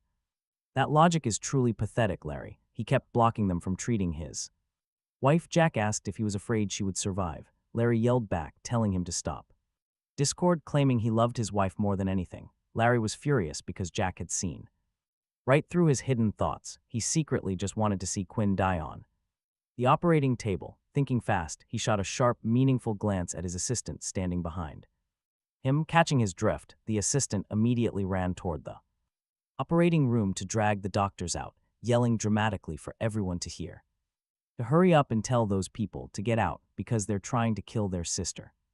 Quinn saying that, he even roared at Jack, saying he had a lot of nerve bringing in these random shady frauds and to expect a massive lawsuit. Jack coldly watched Larry's assistant make an absolute fool of himself, a cold flash of frost in his eyes. Show some respect, he is the young master of the Divine Doctor sect. As soon as this was said, Larry was the first to burst out laughing. Someone from the Divine Doctor sect dressing like a beggar and actually knowing Jack. The other onlookers also burst into mocking laughter. They sneered that they actually thought Jack was capable before, but clearly he was clearly just faking it. Little Puff snapped, "Do not dare doubt her daddy." Seeing them doubt her father, Little Puff instantly crossed her arms and bristled with pure anger. Seeing Little Puff defend Jack like this, Dr. Ben raised an eyebrow. Slightly, not bad at all. His brother Jack's daughter was fantastic, being both extremely cute and she knew exactly how to protect her dad. Jack gently patted Puff's head to comfort her first, then raised an eyebrow at the chief doctor. "Why don't you look?" Jack asked. Is he from the Divine Doctor sect? Every doctor above director level at this hospital had received training directly at the Divine Doctor sect, meaning they would all naturally recognize the young master, prompting Jack to ask him directly. Sure enough, the previously confused chief doctor was now staring directly at Dr. Ben in utter disbelief. Ben in absolute shock, he quickly bowed, smiling sycophantically.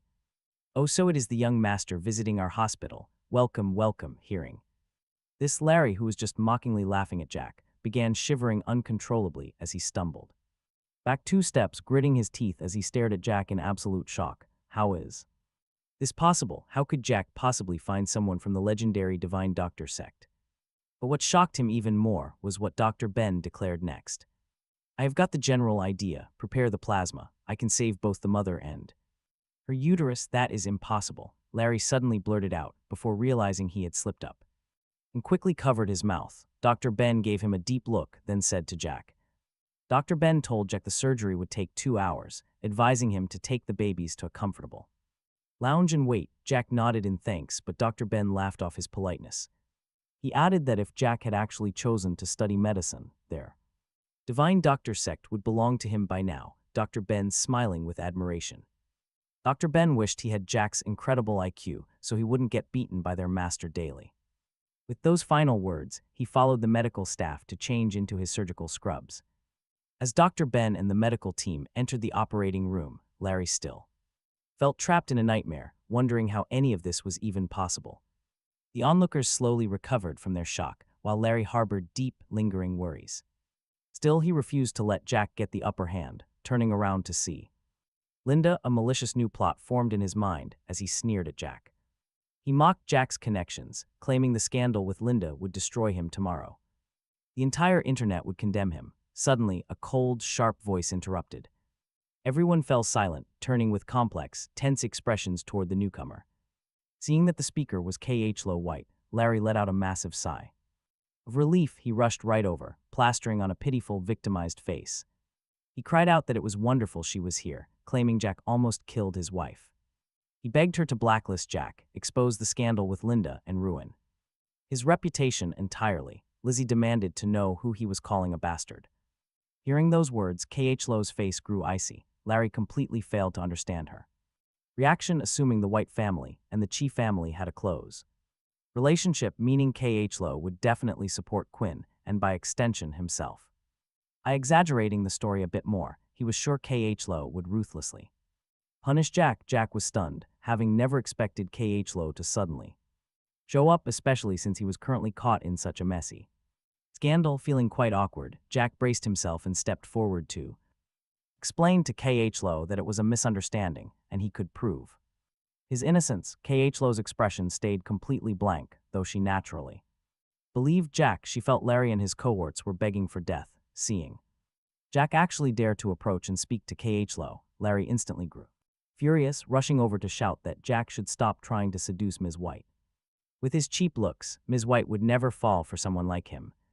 Standing nearby, Sun Mo's mouth twitched, telling Larry to go look in a mirror. With that ugly face, it would be a miracle if their boss liked him, mockingly asking how Larry knew their boss wouldn't fall for Jack's handsome face. At that moment, Larry kept rambling to prove himself to Khloe, even starting to cry, begging her to notice how much he loved Quinn, who was inside the operating room struggling to survive.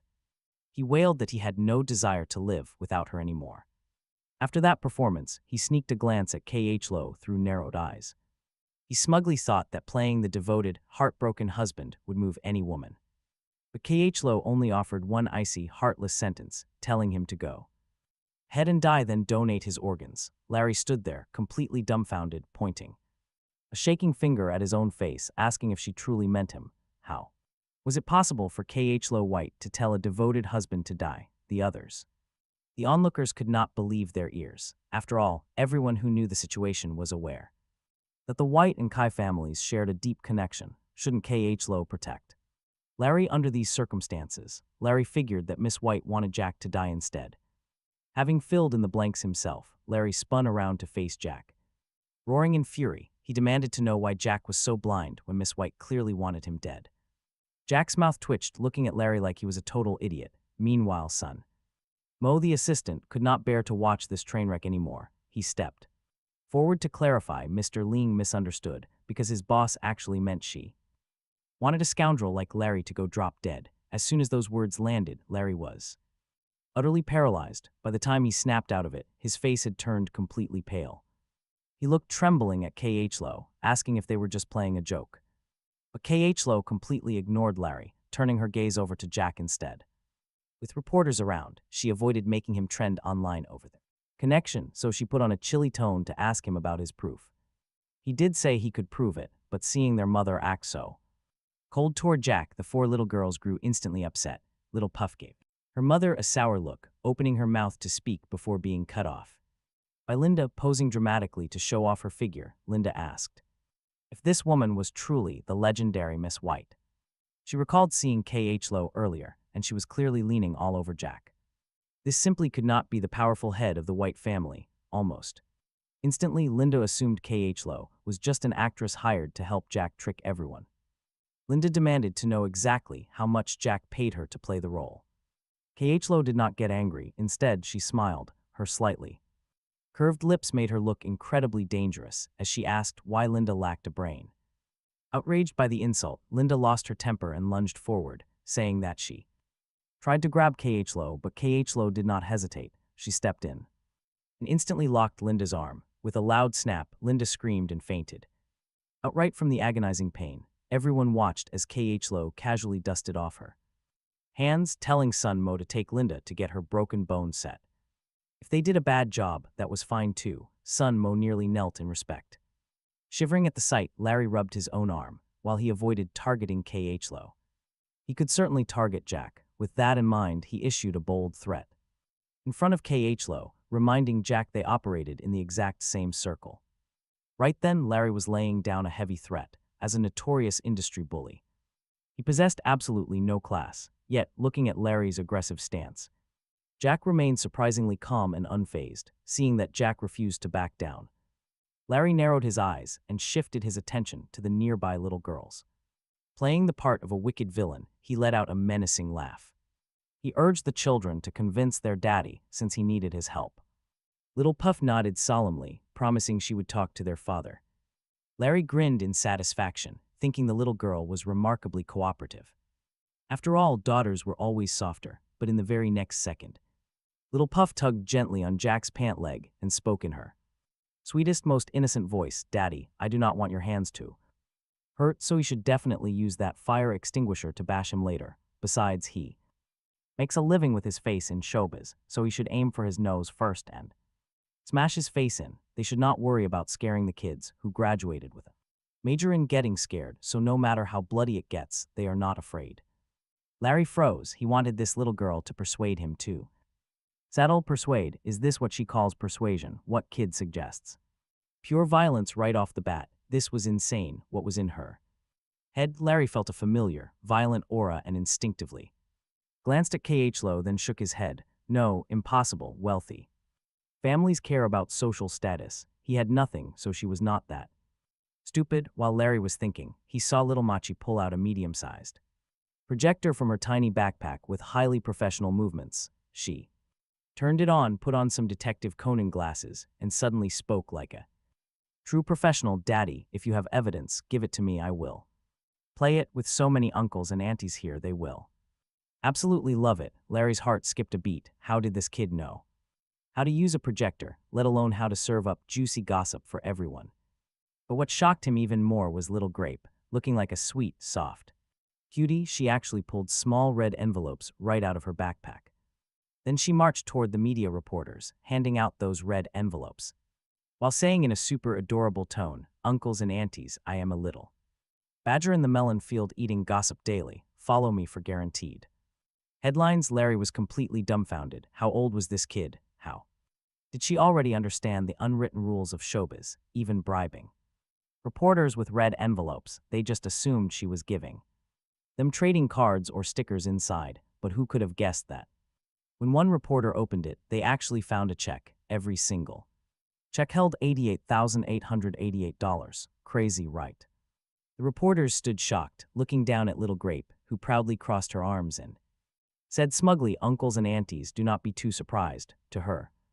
"Dad, this is just pocket change, a mere drop in the bucket. If those uncles and aunties refused, they would not be giving face, making them very upset. They would even curse them to work 29 days a month with only seasoning packets inside their instant noodles." At this adorable threat, the reporters' hearts melted completely. Who could possibly say no to that? "We can get ready to spill the tea now," little Grape said, turning to wink at him. Her slick maneuvers had long since melted his heart with cuteness, so he handed the prepared voice recorder over to little Cherry, but before playing it, he warned them very seriously, "Kids, the stuff in the recording is not suitable for children, so cover your ears and do not listen, okay?" The four little girls all nodded. They would not listen, but the people outside absolutely had to. All the fans online needed to hear this. K.H. Lowe standing nearby, had long since seen through her daughter's slick routine before. Little Cherry could even press play. She had already hooked the voice recorder directly up to the projector's sound system, right then as the nearby elevator.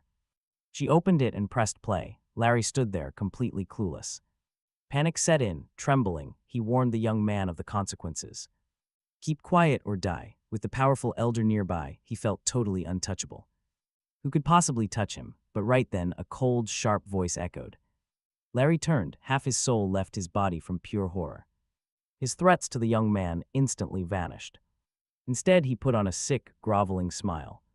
He claimed Quinn was in surgery while he hunted down the bad guy. He begged for his father-in-law's trust. A sudden slap shut him up. No words needed, just a heavy, brutal slap across the face. The elder nodded to Khloe, telling her to play the tape. He would protect the innocent, but the villain would absolutely never escape him. Those heavy words made Larry's knees buckle in sheer terror. Khloe looked at the young man, then immediately hit play. The young man signaled son, Mo, to cover the girl's ears. Suddenly, the compromising voices of a man and woman filled the hallway. The woman's voice praised Larry, saying he still had it. His recorded voice replied, offering to love her even harder as she begged. The audio was crystal clear, exposing the affair to the world. There was absolutely no denying this shameless betrayal in front of everyone. The reporters quickly hid their bribe money and stared at him. This was massive news. Nobody expected a twist like this today. The industry's model husband and gentleman was actually a total fraud. Sweat drenched his collar as the reporters began whispering loudly. Larry turned, glaring viciously at the young man. Very well. If he was going down, he would expose their secrets too. But before he could, Elder Kai slapped him hard again. The old man was shaking with pure, unbridled rage at this bastard. How dare he cheat while his daughter was carrying his child? Larry panicked completely, begging his angry father-in-law to calm down. He pleaded that his poor wife Quinn would be heartbroken waking up with no husband. He added that they should not expose their dirty family secrets in public. He assumed they cared too much about pride to cause trouble. But his hope shattered. Elder Kai turned his eyes to Khloe. He asked her exactly how she believed they should handle this trash.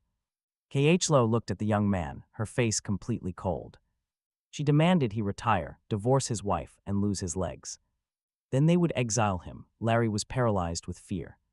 He knew others might hesitate, but Khloe never made empty threats. Terror gripped him completely. He did not dare act tough anymore. With a loud, heavy thud, he dropped straight to his knees in desperation. He apologized, promising to clarify the truth to the entire world. He admitted his affair with Linda, promising to quit the film if spared. He begged the young man to ask Miss White to show him some mercy. The young man stepped back, coldly observing the panic-stricken coward. Larry turns around, shaking under the glare of the reporter's cameras. He starts to tremble. The recording is real. He was the one sleeping with Linda. He begs everyone not to blame Jack. That is when Khloe steps in. Why did Quinn miscarry? She demands, explain it right now. If she loses her child, you will lose your manhood. Everyone feels a sudden chill. That is classic Khloe White for you. Larry stutters, completely paralyzed with fear. He cannot even speak. Watching this, Elder Kai finally realizes the truth.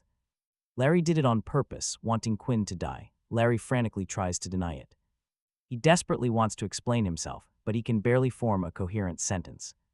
Explain what? Elder Kai snaps, not believing a single word from this liar.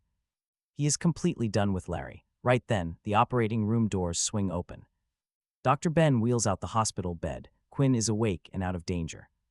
Though pale, she looks stable. Larry immediately begs her to save him from her father. He does not care about her health at all, only his own pathetic skin. He just begs her to protect him. Meanwhile, Jack quietly asks Dr. Ben for updates. He asks if the surgery went well. Dr. Ben smiles and says of course. Thanks to Jack, Quinn can still have children with a good husband in the future. Dr. Ben beams. Hearing this, Quinn looks at her father with clear eyes. She tells Elder Kai that they owe Jack a massive favor they must repay. Then she demands a divorce from Larry. Her father immediately nods in agreement. Elder Kai turns to the crowd of reporters, inviting them to witness everything. He is about to handle Larry publicly. This is going to be brutal. Seeing things resolved, Khloe knows they have no reason to stay here. She looks at Jack and softly suggests that they finally make their exit.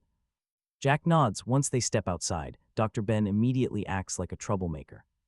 He throws his arm around Jack's shoulder with a mischievous grin. He asks when Jack hooked up with Khloe White without telling him. He jokes about coming empty-handed without a gift for his new sister-in-law. Jack's face turns dark. He wonders if this guy will ever shut up. But Khloe actually loves the title. She secretly glances over at Sunmo. She hands over a bank card, and Sunmo instantly gets the cue. He politely presents the card to Dr. Ben with both of his hands. He mentions hearing about the Divine Doctor, Sex Medical Foundation, looking for investors. He explains that this card is a token of his boss's sincerity.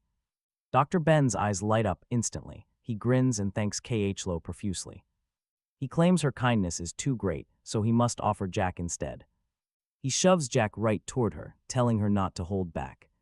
She can take him however she likes, since his stamina is incredible.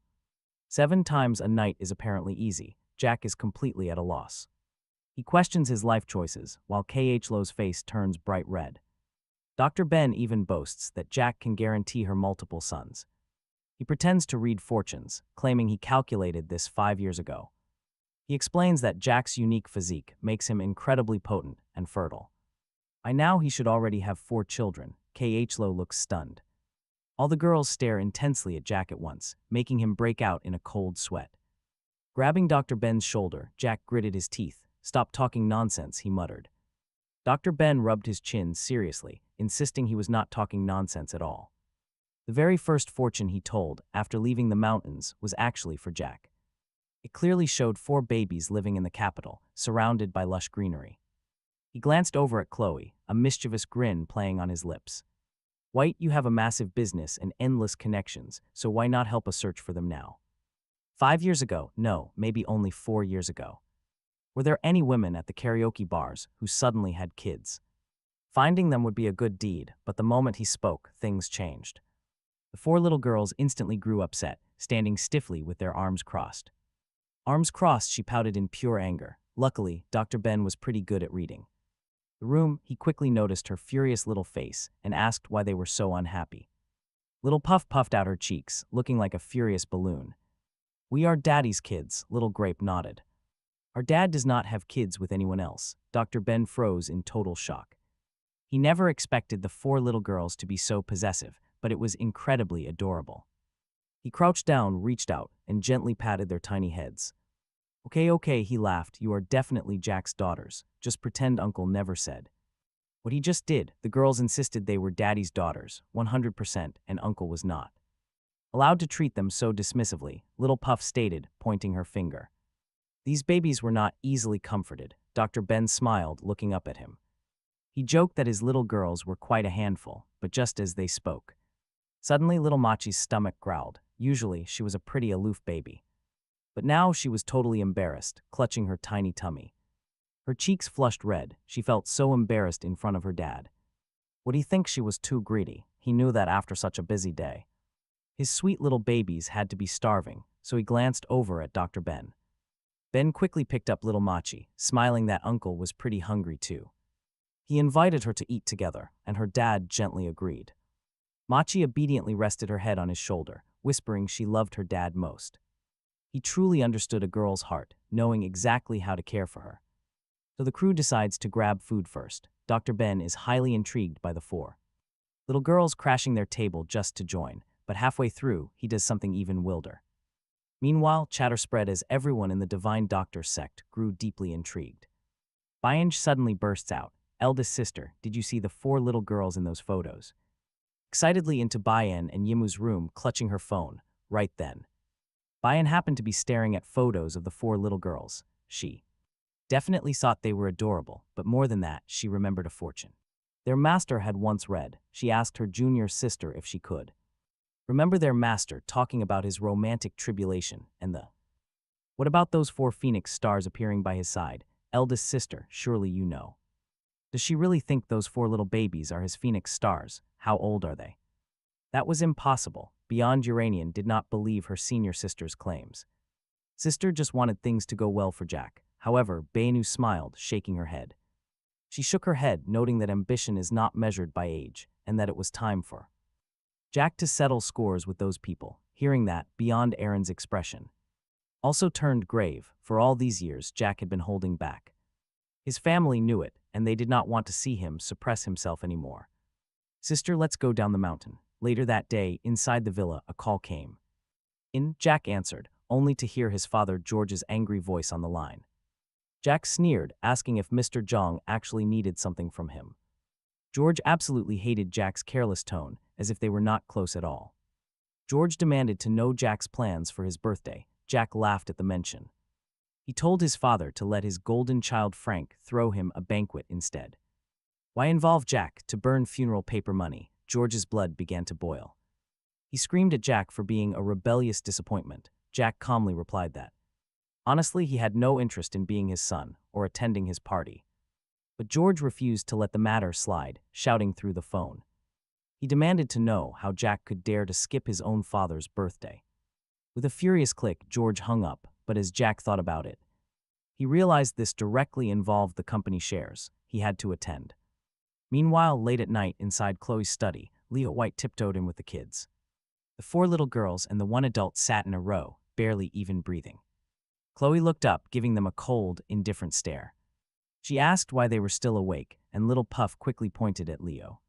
She ratted him out, saying brother Leo wanted to go steal manhole covers. Khloe's face darkened instantly as she slowly set down the paperwork in her hands.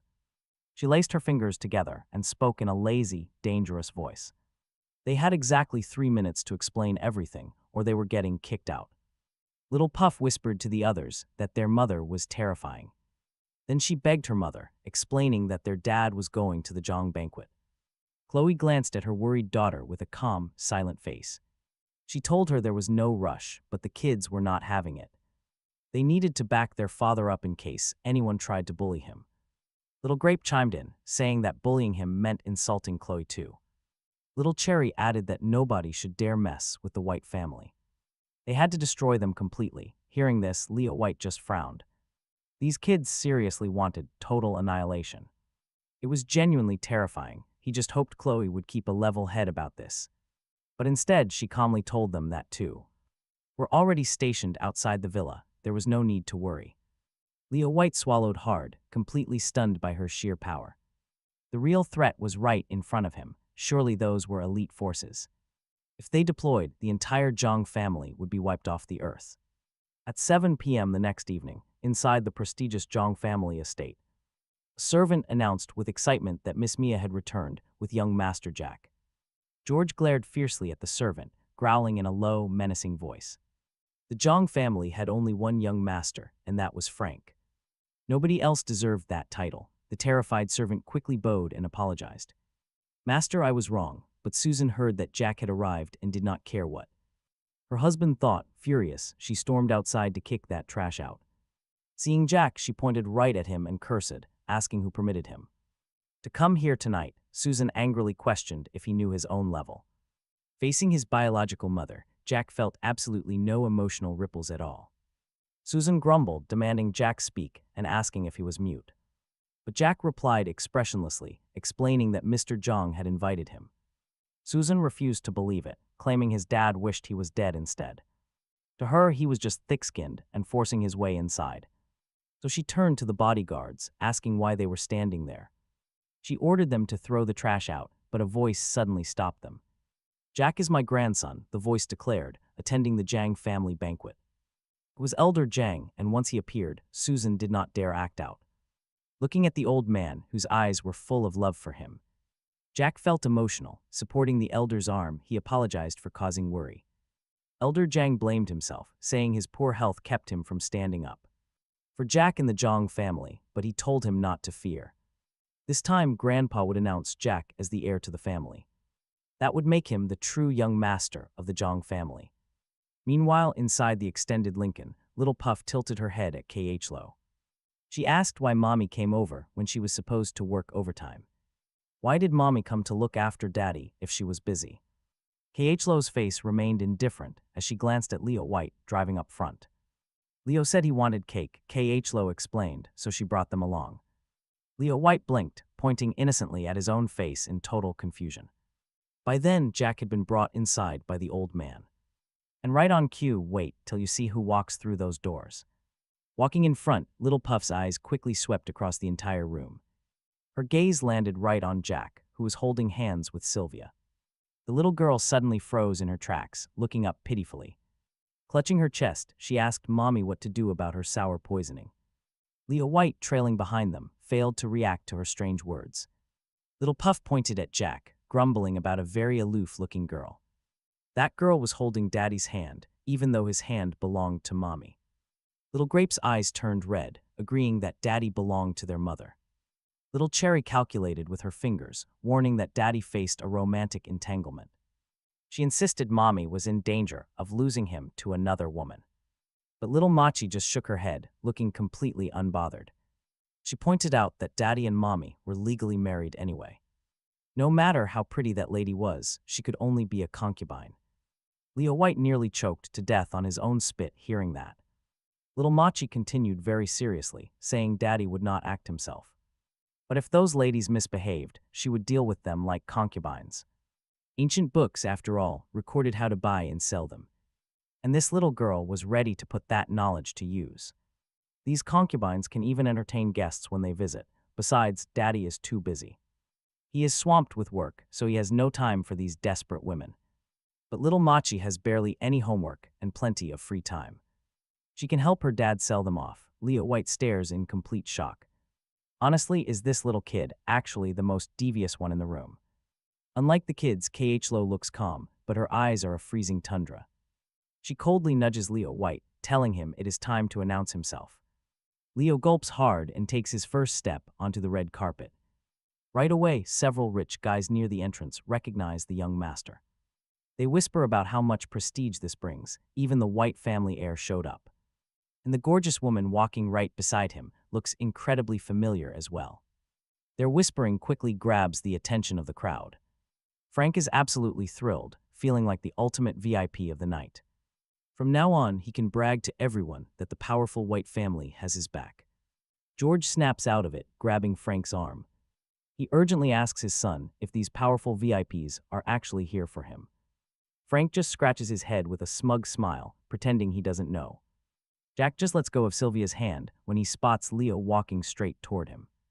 Meanwhile, Frank adjusts his collar and steps forward with absolute confidence. He struts up to the young master, smoothly saying it has been a long time. Talk about embarrassing, he offers a handshake, but Leo instantly slaps it away. Looking completely disgusted, Leo asks him if he lacks basic common sense. He sneers, telling him that good dogs do not stand in the way. He detests people like Frank. Right now, Frank feels like his pride is shattered. He stares at the young master in utter disbelief, asking what is going on. Leo snaps back, demanding to know who gave him permission to use his name.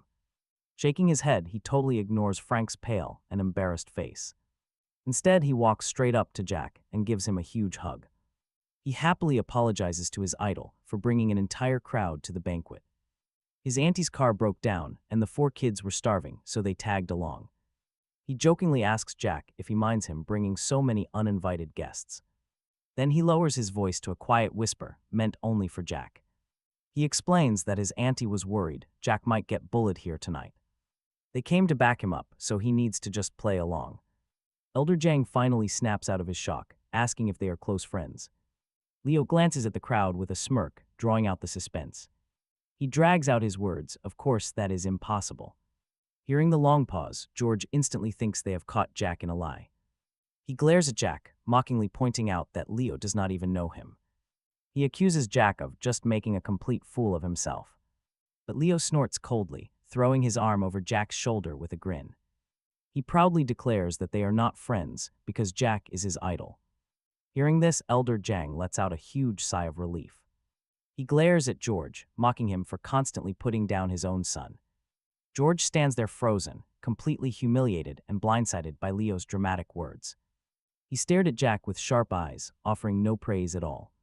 He opened his mouth only to criticize, calling Jack selfish for keeping secrets. He accused Jack of hiding his wealth just to enjoy a good life all on his own. How could he be so selfish? George yelled as the surrounding crowd finally broke their silence. They stood behind George, quickly taking the moral high ground to blame Jack. They scoffed that Jack was too selfish for keeping secrets even from his own father. Jack laughed in sheer frustration, just as he was about to curse out these rich hypocrites. The four little girls suddenly stepped forward, blinking their big eyes at the crowd. They wore completely harmless and innocent expressions, led by little Puff. She spoke up first, innocently asking George if today was his birthday. Knowing she was from the prestigious White family, Gormold smiled sycophantically. His eyes curved as he crooned, asking if she was there to wish him a happy birthday. But little Puff just stroked her chin, wearing a thoughtful look. Then she cutely told the old man about another senior she knew. She claimed she knew another grandpa who lived over 120 years. He looked much younger than George, and she asked if he wanted his secret. George assumed this naive child could never say anything truly offensive. So he crouched down right in front of her, asking with a benevolent smile. He gently coaxed her to reveal the secret recipe, and little Puff answered in a sweet voice that his secret was staying inside during the rain. When George asked why, little Puff just smiled like a cute little fox. She chirped that he would get struck by lightning if he did. She bluntly added that the man had no brain and a bad heart, just like George himself. He always bullied his own son and lived in absolute fear of karma. He feared getting hit by a car or struck by sudden lightning. He was even terrified of choking on water whenever he took a simple drink. So he bought a giant turtle shell to hide inside for a long life. George scowled, realizing the little girl was totally mocking and cursing him.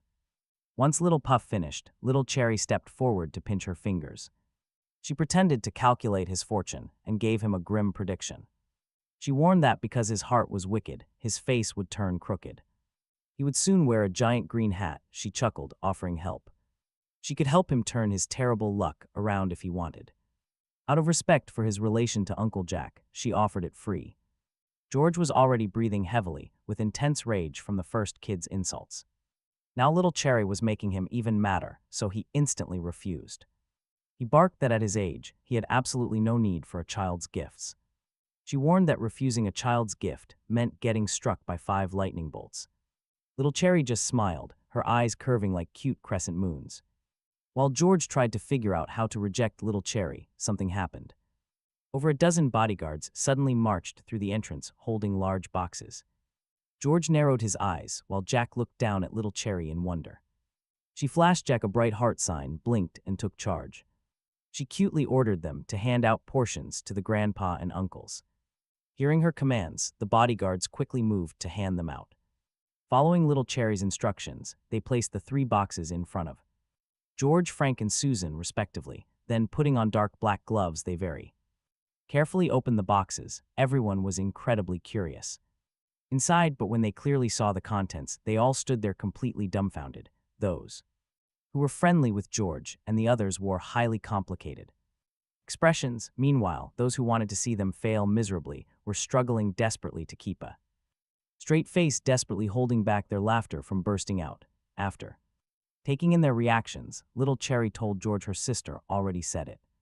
People like George need a protective turtle shell so they do not get struck by lightning.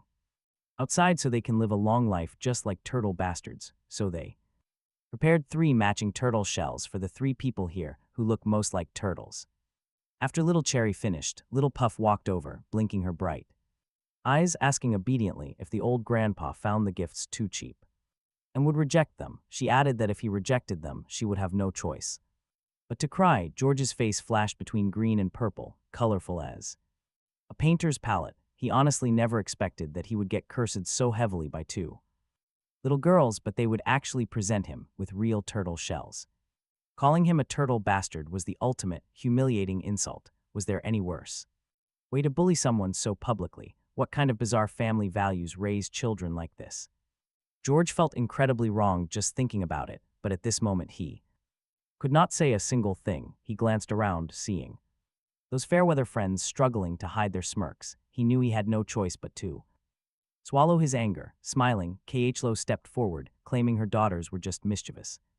Seeing her daughters had thoroughly disgusted George enough, she came over to smooth things over. She told Mr. Jang they were just joking earlier. If George minded, he should speak up, though she definitely would not discipline her daughters anyway, warning him not to hold it in until he choked to death. However, the next day was the birthday of Jack's biased father, the Zhang family, who always wanted to humiliate Jack in public, would never miss this perfect opportunity to make him look like a fool. As the only true heir of the Zhang family, he became the key invite, but how could the four little demon bosses who spoiled him to the top of the food chain let him walk into the tiger's den alone? Absolutely not. At this moment, little Puff grew anxious, worrying about people trying to bully her daddy. The next day, she eagerly urged her mom to plan ahead for her beloved husband, Little Grape.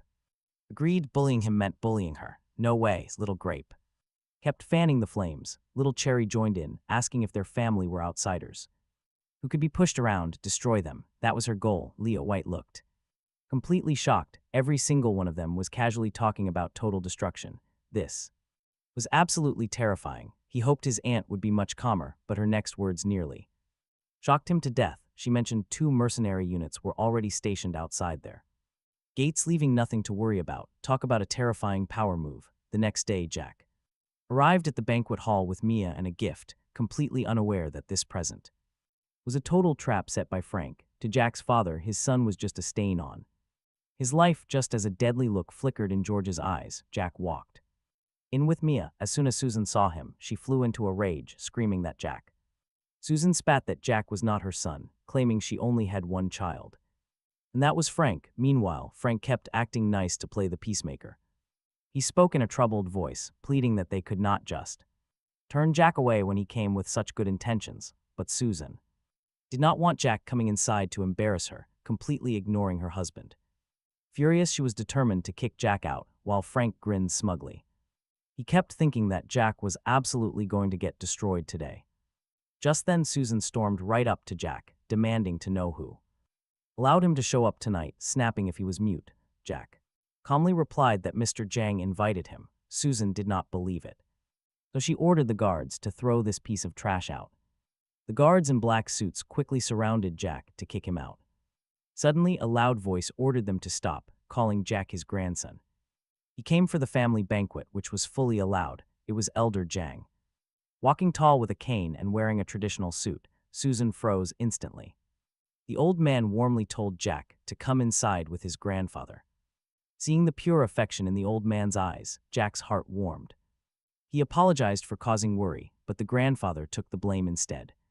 His failing health had kept him from protecting Jack within the Zhang family. The old man coughed, glaring darkly at Susan, and told Jack not to fear. He promised to finally announce Jack as the official heir of the family. Hearing this declaration left Susan completely speechless and in absolute shock. Meanwhile, inside a luxurious stretched limousine, little Puff looked at Khloe. She asked why her mother came here when she was supposed to work. She wanted to know why Khloe could not stay away from Jack. Khloe remained entirely quiet and calm, simply looking over at Khloe White. She claimed that the driver wanted cake, using that as her excuse to come. Leo had no choice but to accept the blame. Meanwhile, Frank grew furious. He realized what the grandfather wanted, hiding his rage behind a fake smile. Internally, he cursed the old man for still favoring Jack over everyone else. However, Frank knew he had plenty of ways to destroy Jack completely. He told his mother that he had a dark plan to handle this. George eagerly asked what he was planning, and Frank revealed the details. Frank laid out his wicked scheme in front of his plotting parents. Susan felt slightly hesitant, wondering if the idea went a bit too far. George laughed it off, calling her too soft-hearted to make real moves. He told Frank to go ahead with the plan, promising full backing. Frank nodded, grabbing a glass of wine and heading toward the lounge. He quietly instructed a waiter to deliver the spiked drink to Jack later. The waiter nodded in agreement after pocketing the heavy stack of cash. They walked away, believing they were completely alone in the quiet room. But hidden behind a decorative screen, a gorgeous young woman watched silently. She stood there playing with her prayer beads before approaching the elder. She greeted him as Sylvia, asking if he remembered her after 5 years. Elder Zhang smiled warmly, saying he could never forget such a child. No way, he quickly patted Jack's shoulder, whispering softly in his ear. He told Jack that this was his grandpa-sized granddaughter, their most treasured princess. He admitted he thought Sylvia was not coming, urging Jack to go say hello. The girl was 5 years younger than Jack, still incredibly innocent, so he stepped up. Jack greeted her politely. Sylvia smiled faintly, suddenly gripping his hand. Leaning close, she whispered that he should not worry, meaning him no harm. No harm. Right at that moment, the grand banquet doors burst open. Leading the way inside, little Puffguess scanned the room, locking onto them. Her eyes fell right on Jack's hand, which was currently holding Sylvia's. The little girl froze, clutching her chest as she looked back pitifully. She looked up at her mommy, asking what she should do about her sour poisoning. What on earth was that? Even Leo White had no idea what she meant. Little Puff pointed at Jack, gloomily complaining about the aloof girl nearby. She was holding their daddy's hand, even though his hand felt nice to hold. Little Grape's eyes turned red, crying that his hand belonged only to their mommy. Little Cherry pinched her tiny fingers, trying to calculate their current bad luck. She warned her mommy that Daddy was facing a romantic entanglement today. Total danger, but little Machi just shook her head, completely unbothered. There was nothing to fear, since their parents were legally married anyway. No matter how pretty that lady was, she could never cross the line. No permission meant she was just a concubine, Leo White choked. He nearly swallowed his tongue. Can we please talk about how wild this kid is? Warning her about a spanking, he watched as Machi stayed completely serious. Of course her daddy could not do it. If those women misbehaved, she would act. She would simply treat them like historical concubines and deal with them accordingly. Ancient texts recorded the buying and selling of such women to entertain visitors. Since her daddy was always busy with work, he would never have the time. He could not deal with all these women trying to worm their way in. But since she had very little homework and plenty of time, she could help. A business plan. Leo White felt a sudden chill down his spine. Why did he feel like little Machi was actually the most terrifying one here? She was sweet on the outside, but completely black-hearted on the inside. Her sisters just wanted to chase rivals away, but she already planned to sell them. He silently offered a prayer for any woman foolish enough to target her father. Unlike the kids, Khlo looked calm, though her eyes were dangerously cold. It was an absolute icy tundra. She coldly ordered Leo White to act. Ordered to announce them, Leo White shuddered, rubbing his cold arms. One look at his terrifying aunt from the corner of his eye, and he felt utterly doomed. It felt like he was about to meet his maker right then. Swallowing hard, he stepped out onto the grand red carpet first. Though usually a total goofball, he suddenly became entirely serious. George also snapped back to reality, quickly grabbing Frank's arm. She quickly asks Frank, "Is the White family really here for you?" Frank just scratches his head, smiling. He has no idea, but Susan had. Already heard from other ladies that Khlo was a single mother, but this felt different. She was incredibly beautiful. Looking at Frank, she thought carefully and told. The father and son that Khlo was likely here for their handsome, capable Frank. Since Khloe had 4 daughters, she found it hard to marry them off. She had devious ideas. She wanted Frank to marry into the White family. Having Khloe as a daughter-in-law was fine, but marrying Frank off was unacceptable. Meanwhile, Frank was already wondering if Khloe would agree to the match. Marrying into the prestigious White family actually sounded pretty good to him. After all, marrying in meant he could eventually become the head of their family. That was far better than taking over the Jang family. He definitely did not expect Khlo and the girls to show up today, right after letting go of Sylvia's hand. Just then he saw Leo White walking toward him. George nudged Frank, asking why he was standing around, urging him to greet his future brother-in-law. George pushed Frank forward. Instantly, many eyes in the crowded banquet hall turned their way. Frank felt like this was his ultimate highlight moment. He definitely could not miss it, so he adjusted his diamond cufflinks, walking toward Leo White in a poised manner, greeting him as an old friend. He extended his hand, holding it in midair. Suddenly, smack, Leo slapped it away. In disgust, touching his ear stud with revulsion, asking if he had no situational awareness. Don't you know good dogs do not block the way? I hate people like you the most. Suddenly, Frank felt it was not his hand that actually hurt, but his face. He stared in disbelief, questioning the reaction. Leo scoffed, asking if his prestigious name was something Frank could just call. Shaking his head, Leo walked straight up to his brother, under everyone's watchful eyes. He hugged him happily, apologizing. Sorry, idol, he was supposed to come to his family banquet alone, but his aunt's car broke down. Since the 4 little babies were hungry, he just brought them along. He hoped his idol did not mind the uninvited guests. Then he lowered his voice so only the 2 of them could hear, adding that his aunt was worried he would get bullied, so she sent them as backup. Play. Okay, he had just recovered from the shock when Leo snorted. Coldly threw an arm around his shoulder and smiled at Elder Jang. He is my idol. He saved my legs and my whole family is grateful. If it were not for your future uncle-in-law, my legs would have been broken. By my family long ago, he is my savior. Elder Jang had been a bit worried earlier that they were not actually friends, but hearing this, now he breathed a deep sigh of relief. He turned to George, his face instantly darkening as he snorted coldly, calling him out for not believing in his own son's abilities, putting him down in front of everyone. How foolish. George had not expected his other son to have such a great relationship with the powerful White family, especially since he kept so quiet about it. He felt like he was suffering 8 lifetimes of bad luck with him. Glaring at him with sharp eyes and offering zero praise, George opened his mouth to criticize, saying he was quite something for keeping secrets from his own family. Did he even consider them family, or was he just trying to live a good life alone while watching his family struggle so selfishly? He claims to be a proud son of the Jung family, but does he even care about them? He just laughs. It is quite funny how pathetic this family can be. Pure moral kidnapping. Do they really think they can just guilt-trip people? But just as a confrontation is about to explode, the 4 little girls suddenly walk over. They blink their huge eyes, looking completely innocent and totally harmless.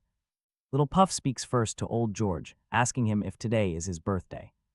Knowing this sweet little girl is from the powerful White family, George perks up. He smiles sycophantically, saying yes, asking how she can be so incredibly cute. He wonders if she came to wish him a happy birthday, but she just thinks. She strokes her chin, a quiet, adorable look on her face. She says she actually knows another grandpa who lived to be over 120. Somehow that other old man looks even younger than George does. She asks if he wants to know the secret recipe for such a long life. George thinks this sweet kid is far too naive to say anything strange. He crouches down with a warm smile and asks her to tell him.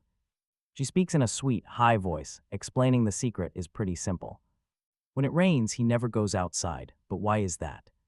Even Susan nearby finds it quite bizarre. Does avoiding rain really extend your life? Little Puff smiles, looking exactly like a cute and sly little fox. Because he would get struck by lightning, since he has no brain, just like George. He has a bad heart and constantly bullies his own son, so he fears karma. He is terrified of being hit by a car the moment he steps outside. Afraid of getting struck by lightning and afraid of choking when he drinks. So he had to hide inside a giant turtle shell just to survive. That is his secret. George freezes, realizing he is being insulted.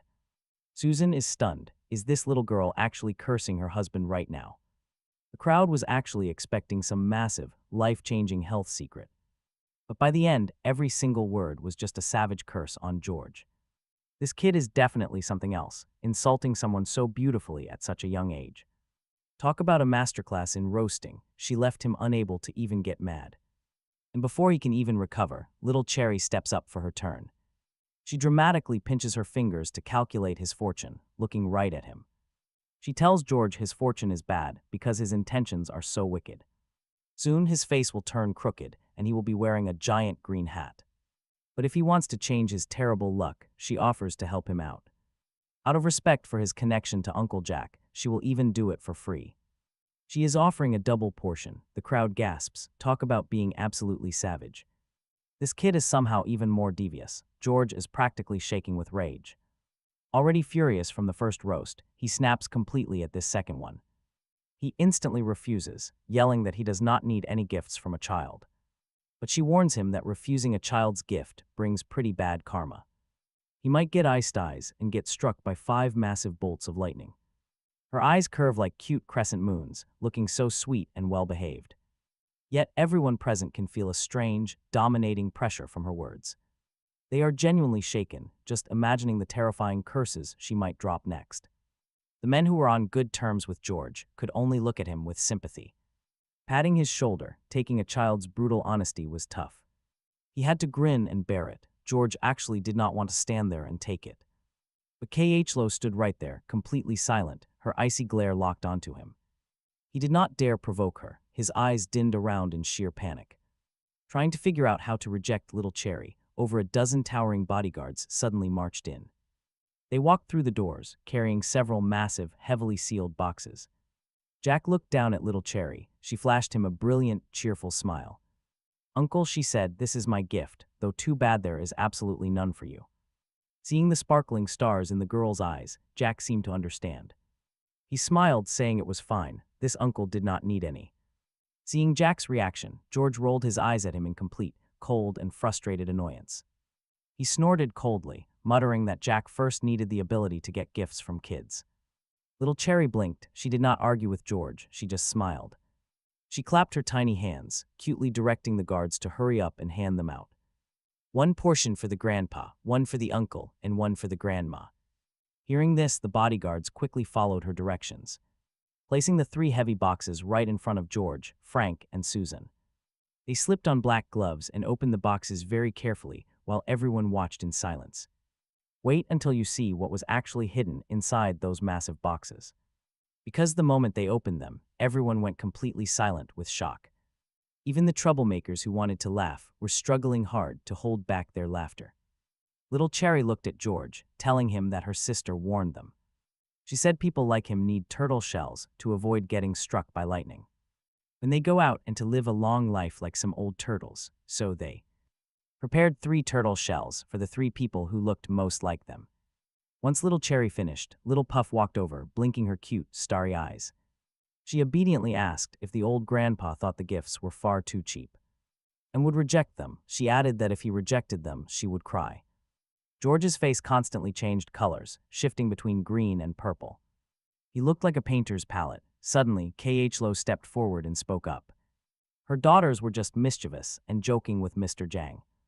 If Mr. Jang minded, he should speak up, though she would never discipline them. So he should not hold it in until he choked to death. George felt his chest tighten. He could not believe she let them bully people. At this point, George obviously had absolutely no face or dignity left to save. Finally, Elder Jang spoke up, calling the gift quite valuable before addressing young Master White. He told him that his presence today was truly their honor, suggesting he eat. He invited him to eat first, saying they would cut the cake in a bit. Leo White eagerly wagged his tail and smiled sycophantically, promising to listen to his idol. He would do absolutely whatever his idol told him. Meanwhile, Elder Jang did not want this banquet to get messy. He pulled Jack aside, whispering that there were too many people around. For the sake of the family's reputation, he needed to stop them. But before Jack could say anything, Khloe spoke up coldly, agreeing that some things should be done to save face, but not for the likes of George. Jack shouldn't back down. George needs to apologize to him. Apologize for what? George exploded, furious at the idea of a father bowing to his son. You emotionally blackmailed him, Khloe said, stepping up to Jack's side. As far as I know, even though his surname is Jen, he has never eaten a single meal from your Jang family. If he helps you now, it is a favor. If he does not, that is his right. For you to accuse him publicly is completely wrong. You and everyone else here should apologize to him right now. George froze, speechless. He had no way to argue back before Khloe spoke up again. Her daughters are still in kindergarten, representing completely blank slates. You set a terrible example, so you must apologize. With that, some people in the crowd began whispering sycophantically, yeah, we did not know the truth earlier and misunderstood. We are so sorry. Please do not stoop to George's level. Next time we will buy you a meal. Seeing that his old friends were now all bowing their heads to Khloe, George's feelings grew even more complicated. He looked at Frank, hoping for some help. Instead, his good son leaned close and whispered directly into his ear. Just apologize to Jack. Say one sentence. I need to leave a good impression on Khloe right now. You must help me if things work out. Between Khloe and me, you will have plenty of chances to get revenge later. George hesitated, conflicted, but Frank was far too impatient to wait. Taking advantage of the distracted crowd, he firmly pressed George's shoulder and forced him to bow to Jack. Then he smiled and said, Look, Jack, father has apologized. Can our banquet continue now? Frank did not let George speak. No more talking. Frank immediately turned to Khloe with his best posture. Miss White, did you see our sincerity? Why do I not invite you? Before he could even finish speaking, he was heavily shoved aside by Leo White. Leo looked at Khloe like an eager puppy, smiling warmly and saying, Auntie, the environment over there is quite nice. Let us take Elder Jang over to sit. Khloe looked at Jack, her icy gaze completely melting the moment she saw him. Jack, does that sound okay? Jack felt a deep warmth in his heart. Of course, he replied. Honestly, you love to see it. Frank was completely ignored. Khlo and the others sat down with Jack at a round table. A few girls immediately took the opportunity to lean closer to his side. They completely failed to notice the murderous intent flickering in Khlo's eyes. Instead, they shyly played with their hair, trying hard to attract his attention. Brother Jack, I heard you are amazing at video games. I want to learn too, so could you teach me? Just as she finished, Little Puff handed her a card. Auntie, this is a professional game boosting service, as long as you pay. They can get you to any rank. The woman was stunned, stuttering that she actually. Little Puff kept smiling, but her voice carried heavy pressure. Auntie, you need a professional booster. The woman instantly felt a heavy chill run through her entire body. She opened her mouth, only to find Little Puff's eyes were like sharp scalpels, incredibly cold, as if they were going to dissect her piece by piece. She instantly chickened out, grabbed the card, and smiled apologetically, and backed away. Next, Sylvia walked over and sat down gracefully and elegant beside him. She gave Khlo a calm nod, offering a greeting. She introduced herself as Sylvia. Khlo's eyes flashed darkly as she nodded before she suddenly grabbed his hand, firmly interlocking her fingers with his right at the moment of contact. Strange ripples inexplicably surged deep inside his heart. This move was far too sudden, making a hot ball of fire ignite inside him. Terrified that someone might notice his flustered state, he immediately grabbed the glass of ice water with his free hand, desperately gulping it down to suppress the burning heat inside him. Meanwhile, the culprit, Khlo, looked completely indifferent. It was as if absolutely nothing had happened at all, but her feather-light fingers were softly tracing the palm of his hand. Because of this distraction, he lost focus while drinking and actually ended up choking. Total disaster. Seeing him cough, Khlo rushed to get some warm water. Him a glass of warm water when she saw another fair, slender hand patting his back. The gentle movements were incredibly light, urging Brother Jack to slow down. Sylvia, with her usually freezing demeanor, suddenly calling him brother like that was an absolute shock. Jack just froze, staring as Sylvia calmly walked right over to offer a warm glass, telling him it was better than ice water.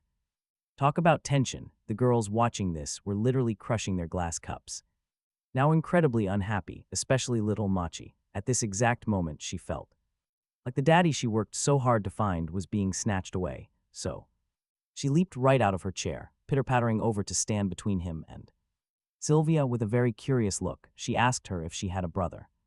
Sylvia gently replied that she did, saying Auntie has 3 older brothers. Little Machi quickly asked why Auntie was not with her own brothers instead of clinging to Uncle Jack, since he was not and would never be her brother. With that final declaration, Little Machi turned right back to look at her mommy, asking if they should really just randomly go around claiming people as brothers. No stealing allowed. Khlo listened quietly, her face remaining completely calm and blank.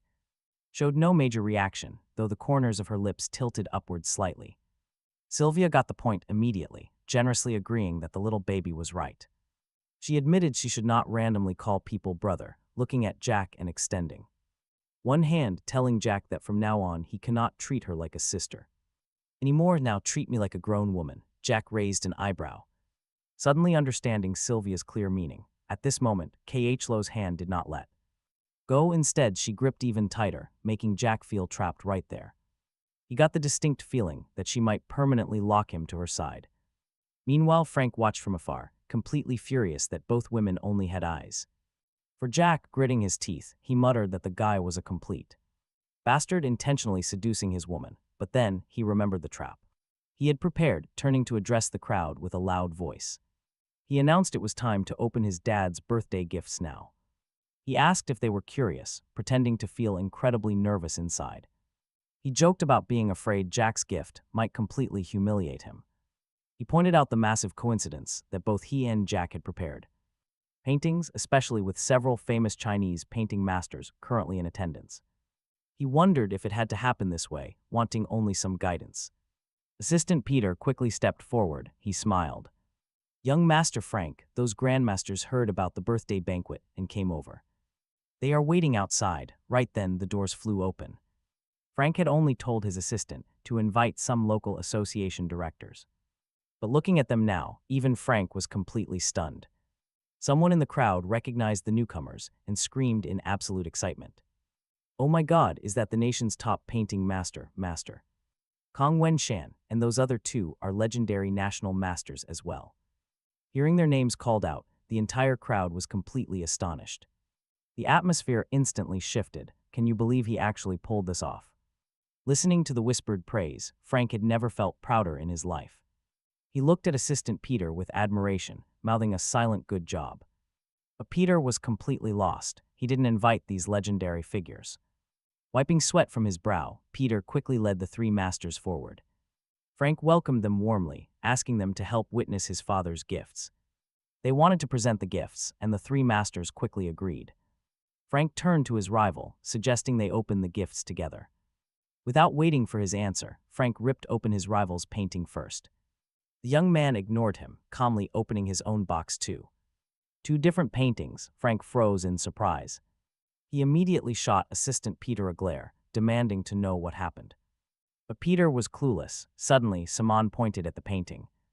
He laughed loudly, asking what was wrong with that ridiculous painting. "Why is the ink still wet?" Everyone burst into laughter. Hearing this, Frank felt incredibly smug. He knew his assistant did this. His assistant must have swapped the paintings at the last possible second. This wet painting would utterly crush his opponent. Talk about a brutal setup.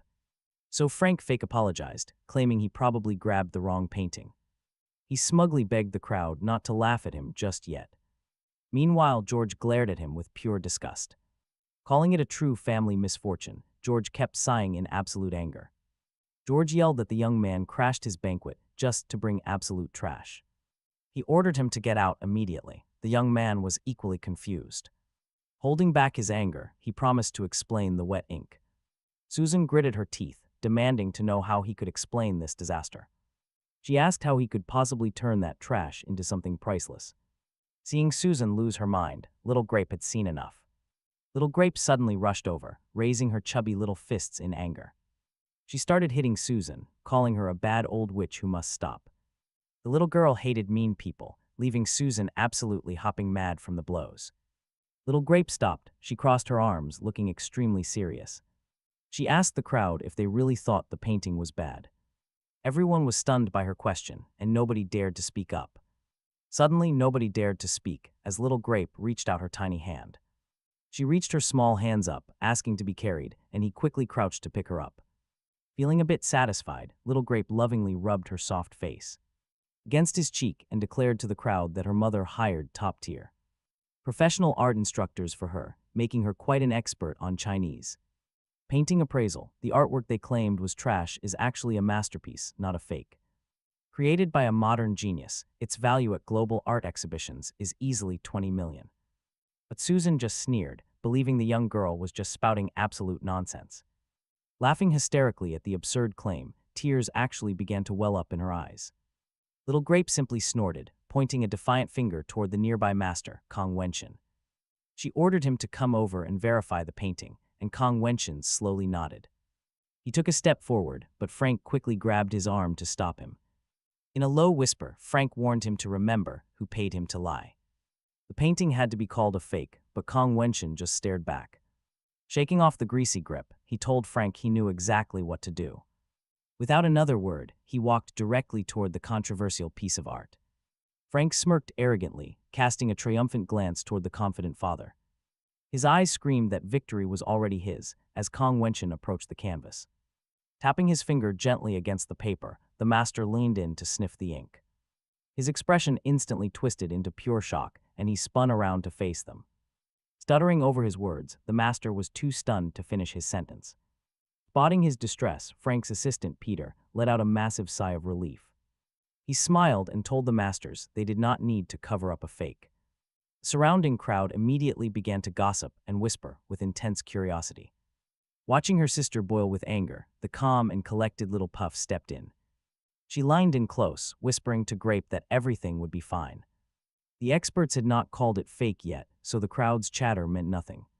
Still, Grape sniffled, admitting she was incredibly mad about the disrespect. In the sweetest voice imaginable, little Puff reminded her that their mother remembers everything. She had already noted down every single person who spoke badly of them. Once winter arrived, they would simply play the bankruptcy game with these fools. Hearing that chilling promise, the onlookers nervously clutched their chests. Frank dismissed it as childish babble, entirely unfazed by the threat. Smiling smugly, he asked the experts if the fake was just too embarrassing to name. Already annoyed by Frank's attitude, Kong Wenshin finally snapped. Seeing him buzz around like an irritating fly only fueled his growing rage. He let out an angry snort, demandingly asking how this could possibly be fake. This masterpiece was crafted by none other than their legendary teacher, the ultimate master. Known to the world as Ghost Crane, 20 million was an absolute joke. Even if someone offered $100 million, the legend wouldn't paint on command. Kong Wenshin's voice shook with deep respect, his hands trembling over the canvas. He was terrified that even his own breath might damage the priceless work. The ink was fresh, the brushstrokes literally radiating a powerful spiritual energy. This was painted less than an hour ago, causing Kong Wenshin to whirl around. His eyes frantically searched the crowd, searching for the legendary master Ghost Crane. The legendary master was here, in this very room, sending the hall into absolute silence. Deathly silence falls, everyone's gaze slowly shifts from Kong Wenshin to the young man standing casually with his hands in his pockets. Frank's face twists into an ugly grimace. Master Kong, you must be mistaken, Jack is just a failed stunt. Double, how could he possibly know Master Ghost Crane? He must have stolen.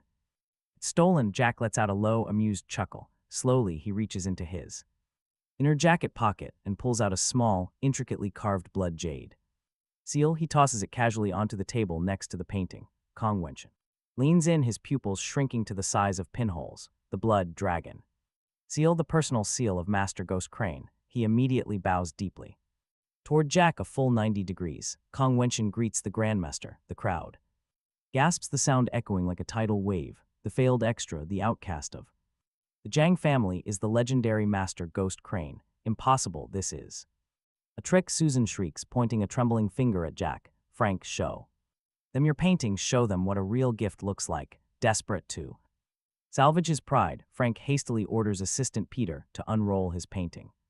It is supposedly an antique masterpiece by a famous dynasty painter, but the moment it is unrolled, Kong Wenshin does not even need his magnifying glass. He merely glances at it and scoffs loudly at the modern mass-produced print. Anyone can see the pixelation in the corner from the industrial printer. Kong Wenshin sneers with absolute disgust. How dare you present this garbage to your father while mocking the genuine masterpiece of Master Ghost Crane? How foolish. Frank stumbles backward, his face drained of color, falling hard onto the floor. No, I spent 10 million on this. You spent 10 million on a fake because you are a fake, Frank. A deep authoritative voice booms through the hall. Elder Jiang strikes his cane heavily against the marble floor. He looks at George and Susan, his eyes filled with overwhelming disappointment. He declares that he has watched them abuse and neglect his true grandson for years, favoring this incompetent fool, his voice echoing with absolute finality. Today he makes it official. Jack Jiang is the sole heir and the new head of the Jiang family. As for George, Susan, and Frank, they are stripped of all their shares and banished from the core family. They must get out of his sight. George falls to his knees, begging his father, and finally realizing the catastrophic mistake he has made, he crawls toward Jack, reaching out. Jack, my son, I am your father, please. You lost the right to call me your son 5 years ago, Jack says coldly, looking down at him without a single trace of pity.